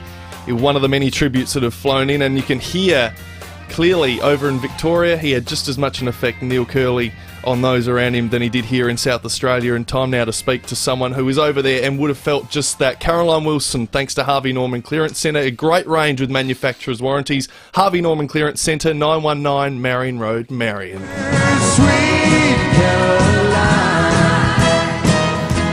Caro, good afternoon. Mark Bickley and Tim Ginniver at the Savo, and it is tinged with sadness, of course, with the news of Neil Kerley. Oh, look, it's a privilege to talk to you both. Hi, Tim. Hi, Mark. You know what? Mike Sheehan texted me late last night. I just got home from Footy Classified to tell me the news, and yeah, it was very, very sad. Terrible, terrible day for South Australian footy, all of footy, really. But I just, you know, Neil was a pretty tough customer to deal with as a young journo when the Adelaide Crows started out, and he wasn't particularly friendly to a young Victorian journo ringing up and asking impertinent questions about the Crows. But years later, he did something that will live forever in my admiration. I mean, he did many admirable things, but when I became Age Chief Footy Writer, Mark, I was sitting alongside him at the AFL season launch, which used to be a really big event in those days, and it was held at the makeshift Crown Hotel before the new casino had been completely finished. And John Elliott, who was also on our table, was then Carlton president, lit up a cigarette and just started smoking. And I reckon we're talking 2000, 1999. Okay. And so you weren't allowed to smoke inside anymore, but some people still didn't accept that, including John Elliott, who famously once said it was un-Australian not to be allowed to smoke. So a couple of people told him to stop, and he wouldn't. So Neil Kerley just reached over, took the cigarette out of John's hand, spat in his own hand, put the cigarette out in his own hand, tucked it behind him and said, "Jack, enough." And John Elliott was so horrified, was so shocked, that he was the late John Elliott too, as it happens now. He was speechless. It just stopped him dead in his tracks. He didn't do anything. He just carried on and no more smoking for that night. So I thought that was a pretty gutsy thing to do with Neil Kerley, and I was always very impressed. That's incredible. How about that? Just buttoning into his own hand. I'm impressed with that, Cara. Sort of John Wayne stuff. And in disgust, and then put the cigarette out in his own hand and chucked it behind him. Incredible. Yeah, well, there you go. It's a great story, isn't it? Thanks for sharing that with us. And we've had a lot of great tributes throughout the evening, and I guess we'll straighten up a little bit here and we'll talk a little bit of footy. What's the latest on the AFL CEO job? Who's in the running there? And is it on Seek? There's a few jobs on Seek at the moment, Tim. Right. The AFLPA are advertising for an AFLW boss who won't be as senior as Paul Marsh, but will be running the women's side of things from a players' union point of view. And the Essendon Football Club is advertising for a COO. They haven't had a number 2 COO under Xavier Campbell since 2018 or 19. Wow. I'm not sure. Yeah, I feel as though there's more changes afoot at Essendon.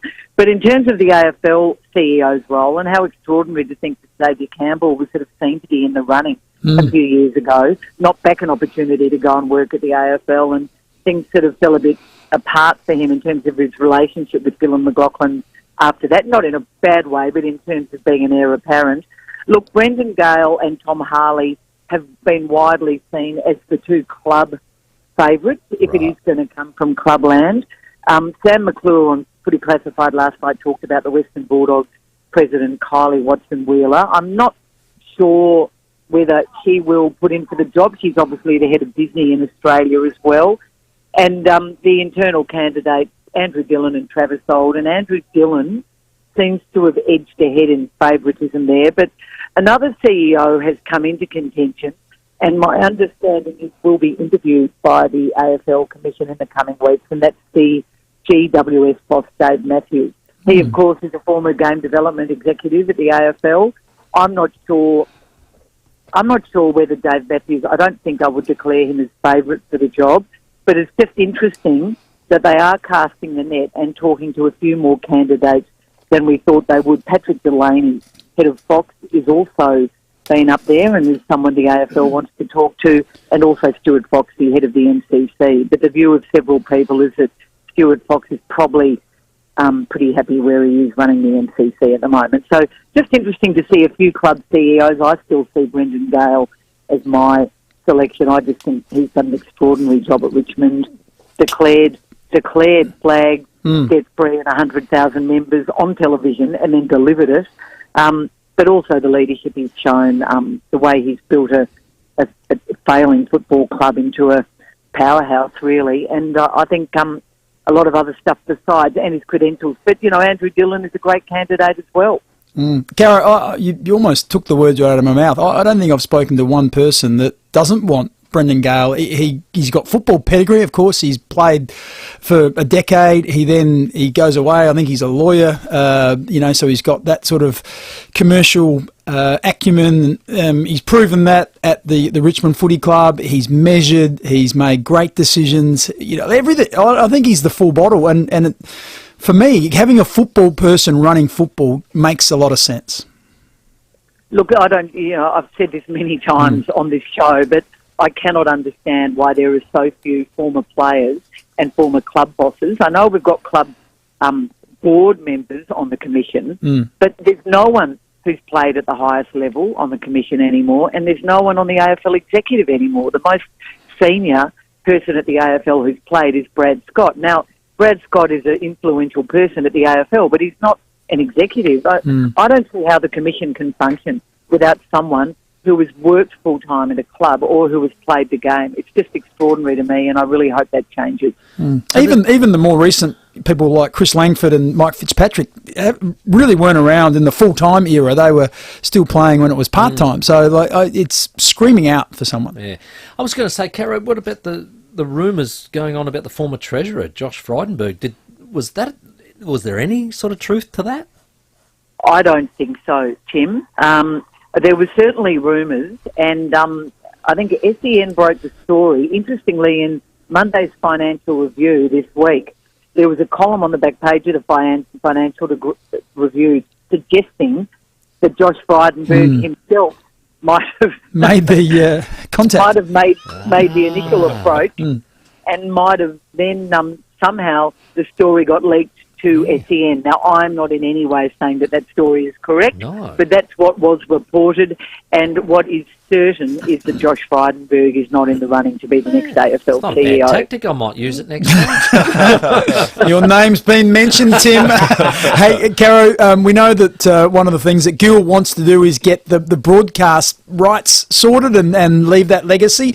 A lot of discussion around Thursday night games. What can you tell us there? There's pretty much going to be one every week is what we're hearing.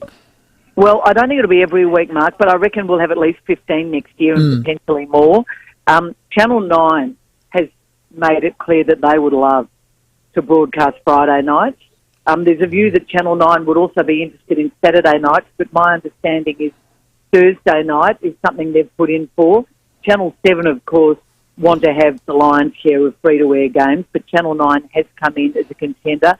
The problem for the Channel 10 Paramount bid, I think, and they're not out of the water by any means, is that they want all the rights. They want everything. And I just can't see the AFL breaking away at this point from Rupert Murdoch and News Corporation. I just think they're too powerful.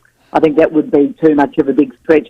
I do think Channel 7 are in the box seat, but what happens to Thursday nights is going to be really interesting. What I can tell you is that it is an absolute certainty now that not only Thursday nights but also Friday nights will kick off at 7:20. There will be no more 7:50 games as of 2023, and I think that's good news for all footy supporters. Yeah, particularly people with young kids who love watching their footy. It just makes a whole lot of sense, Caro. Thank you very much, Caroline, and also thank you for sharing that story about Neil Kerley. Lovely to talk to you, Mark, and you too, Tim. Have a lovely weekend. Thanks, Caro. We'll do. Bye-bye. Appreciate Caroline moving her time as well for this one, which is always appreciated. A big show, and it's all thanks to Harvey Norman Clearance Centre. From cooking appliances to washing machines, dishwashers, TVs, and plenty more, there's new stock arriving weekly. All manufacturers' warranties. To be fair, Nick Karasoulis, big Westies man, would have loved it. He would have absolutely enjoyed it. What a show it's Tip been of the so hat far.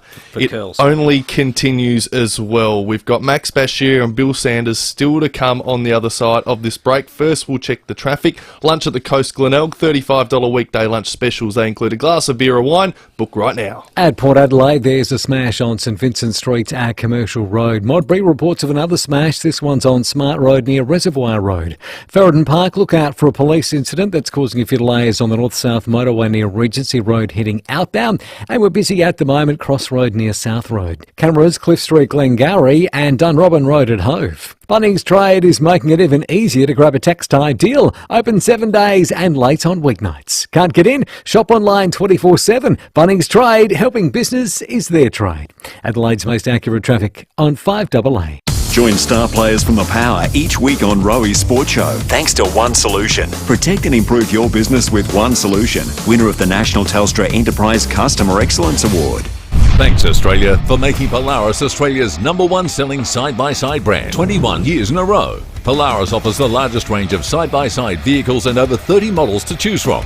Petrol, diesel or electric, from 2-seat single cab to 6-seat dual cab. Polaris is the obvious choice. There's hundreds of vehicles arriving every month, with priority given to confirmed orders. See the new 2022 Polaris catalogue online now or at your local Polaris expert today. Polaris. Think outside. This end of financial year, eBay is bringing excitement back with all the best deals in one place. We're talking millions of items on sale. Visit ebay.com.au to shop eBay's end of financial year sale today. Hey, it's Callum here. It's not by chance that Edwardstown Mazda is located bang on South Road. They wanted to make it easy to get your car serviced. Any make or model. Make a pit stop at Edwardstown Mazda. It's gotta be edwardstownmazda.com.au. Hi, Bronte Manuel from Toop and Toop. We've been helping Adelaide buyers and sellers for almost 40 years. That's why so many South Australians look to us for real estate advice. Right now, we're working with 5,697 buyers in Unley, 5,275 in Prospect, and 4,864 in Wattle Park, all searching for their perfect property in these specific suburbs. If you're thinking of selling and would like to know how many buyers we're working with in your suburb, go to toop.com.au. You've selected your block up on the river. Your mind is buzzing with ideas. This is going to be the best river home ever. raised high, breezes flowing, great times ahead.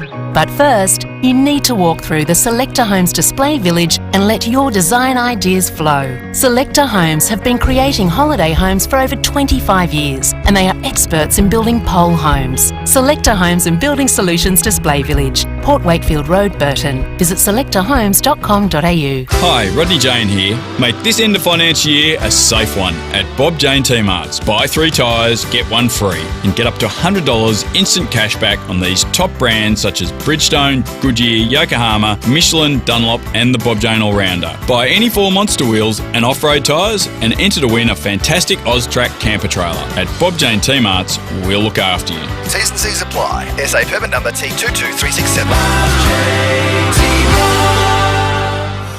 Guys, how long does silence have to last before it's awkward? This long? How about this? Ask a female colleague, because for Australian women, harassment and casual misogyny in the workplace is still being met with silence, leaving them feeling uncomfortable and unsupported. Find your voice by searching bethechange.com.au. Scraped your caravan? Your insurance should cover that. Speak to Walker Crash Repairs and let them fix it. This is the 5AA Sports Show. 11 minutes to 6. Still a couple of guests to get through as we remember and send our respects, of course, to Donald Neil Kerley, passed away last night, aged 88. And these two people still very integral in the life of Neil Kerley. Yeah, Bill Sanders was the inaugural CEO of the Adelaide Footy Club. He was much, much more than that, of course, but he joins us now. And the man he had standing right alongside of him who was in charge or charged with accumulating getting the right people and the right players was Neil Kerley. Bill, welcome to the show. Hello, Mark and Tim. Hey, tell us about those early years, and I guess when you started off, you probably would have spoken to Max, and there would have been the two of you sitting there and said, who do we need to get this show up and running? It probably would have been a pretty short list, I would suggest. Yeah, well, I mean, the obvious people were, you had footy people like Bob Hammond and Neil Kerley that were the ideal people to make the selection of players, but we also needed the assistance of Murray Tippett within the SNFL, because what we had, of course, were players that were, opponents 1 week, and then in the space of a couple of weeks they became teammates. So it was quite a job to sort of engender that spirit and that camaraderie and try and develop a culture real quick. And this is where Neil really came to the fore. He had an enthusiastic energy about him. He had an understanding of people. He had an understanding particularly of footballers and what was required. So he played an integral part, along with many others, in getting the show up and running. I can recall, and you might remember this, Mark, we didn't have a social club. We didn't have anywhere we could gather socially, but as a squad, we would often pick a hotel to go to and sort of let our hair down after a game. And this particular time, we came back from Melbourne, and I had organised the Flaming Sambucas, that good local band, down at the Grange Hotel, and sort of everybody felt a bit odd and a bit strange because they didn't know one another, and it needed somebody to get the show up and running. And the band were playing that ABBA song, Dancing Queen. Well, we've heard Curl sing Wandering Star. This night he led the whole club with the Dancing Queen, and he had all the actions and the steps, and it really just showed another side of him. And I think the energy that he displayed and the enthusiasm he had for the job, just plus, as I said earlier, a real understanding of what players and what football needed at that time. So he was much needed at the time. It only lasted 12 months because he always felt he should have been coach, or would have liked to have been coach, but he was a great backup to Graham and a great support for Graham. But he got the opportunity that next year going back to West Adelaide. Now, Bill, we know that he was very direct and right up front, and he didn't suffer fools. Did that ever get him into trouble? Did he, sometimes he was a bit of bluff and bluster. Did he ruffle a few feathers at any stage, whether it be the tribunal, the contracts, or whatever? Oh well, yeah, with contracts he did. I mean, he had a confrontational style about him. I mean, it was not a lot of give or take. But as I said, it was. I think the administrative side of footy was one that he had a crack at it. He enjoyed it, and I think he was quite pleased to get back into coaching. He was great company, and he had played a big role in the establishment of what we were doing there at Footy Park, and I really enjoyed his company and that of Barbara. They became good friends. Well, Bill, thanks for sharing those thoughts with us, and I think we'll all remember those times fondly, and particularly yourself, and who worked so closely alongside Neil to set the tone. And if you want a couple of blokes, you mentioned Bob Hammond, yourself, Max Bashir, who we're about to speak to, and Neil Kerley. Talk about setting the path for a footy club. You couldn't have asked for better people, so it's a reflective time tonight. Thank you very much, Mark. All the best, mate. There you go. Well done, Bill. Thank you very much. And now on to the man we just mentioned. He was the former SANFL president, but he's got a grandstand named after him. He does so much more. G'day, Max Bashir. Timmy Ginniver, remember me? I do. Very well. Hey, mate, we're celebrating Neil Kerley's life and what a character he is, but those early days too of the Adelaide Crows, I heard some stories about some of the contract signings he did, and one in particular in a freezer. I mean, he had some different methods, didn't he? He certainly did. In fact, I have to say at the outset that I first met him 60 years ago. Wow. In 1962, when I was chairman of the South Australian National Football League Tribunal. Right. Auspicious meeting. Right. Would have met him several times. I have to say, I met him several times in that capacity, but he was a top bloke. Hey, Max, in terms of, we could ask people, how long they've known Neil, or Neil seems to have gone back forever, but you're someone who has been around forever and actually seen Neil probably come through this process. Player, coach, all of that.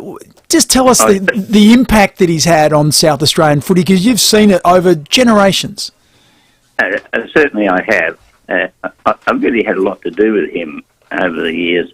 And when I became league president in 1978, I was always pretty close, particularly in state games with the players, and he was certainly a great player. He was fearless, he was tough, and he was vigorous, and he was even more so during the state games against Victoria. And he sort of represented South Australia a lot of times, and he captained and coached the Tate side numerous occasions. But he was certainly a great player. Hey, Max, just those early days when the Crows came together, how important was Neil? Because it just seemed like you needed a character like that, because it didn't... Well, Bix has just told his story. He was told what he's getting, not asking what he's getting. Well, Lee and I sort of started the Crows off, and the first thing we had to do was to find some players to field and be in the list for the first games. And so I got three people involved. I got Bob Hammond, Neil Kerley, and Murray Tippett from the SANFL. Yeah, I remember Murray. And I know that Neil's influence on those people was very important, and he certainly assisted in getting some players together for that. And he was great.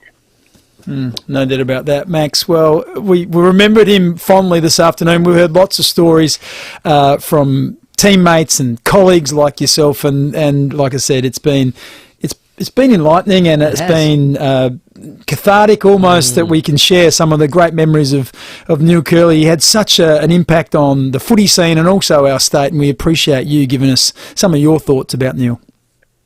Neil Neil, there's no doubt he was a football legend, and also a very influential person in football in South Australia and indeed in Australia. In fact, I had the privilege of, in 2002, of nominating him for to be a member of the Australian Football Hall of Fame. And when I put the motion to the nearly full Victorian committee of that group, it was unanimously approved that he be admitted into the Hall of Fame. That was his influence outside of South Australia. Brilliant. Would have taken about 3 seconds to work that one out. Thanks very much, Max.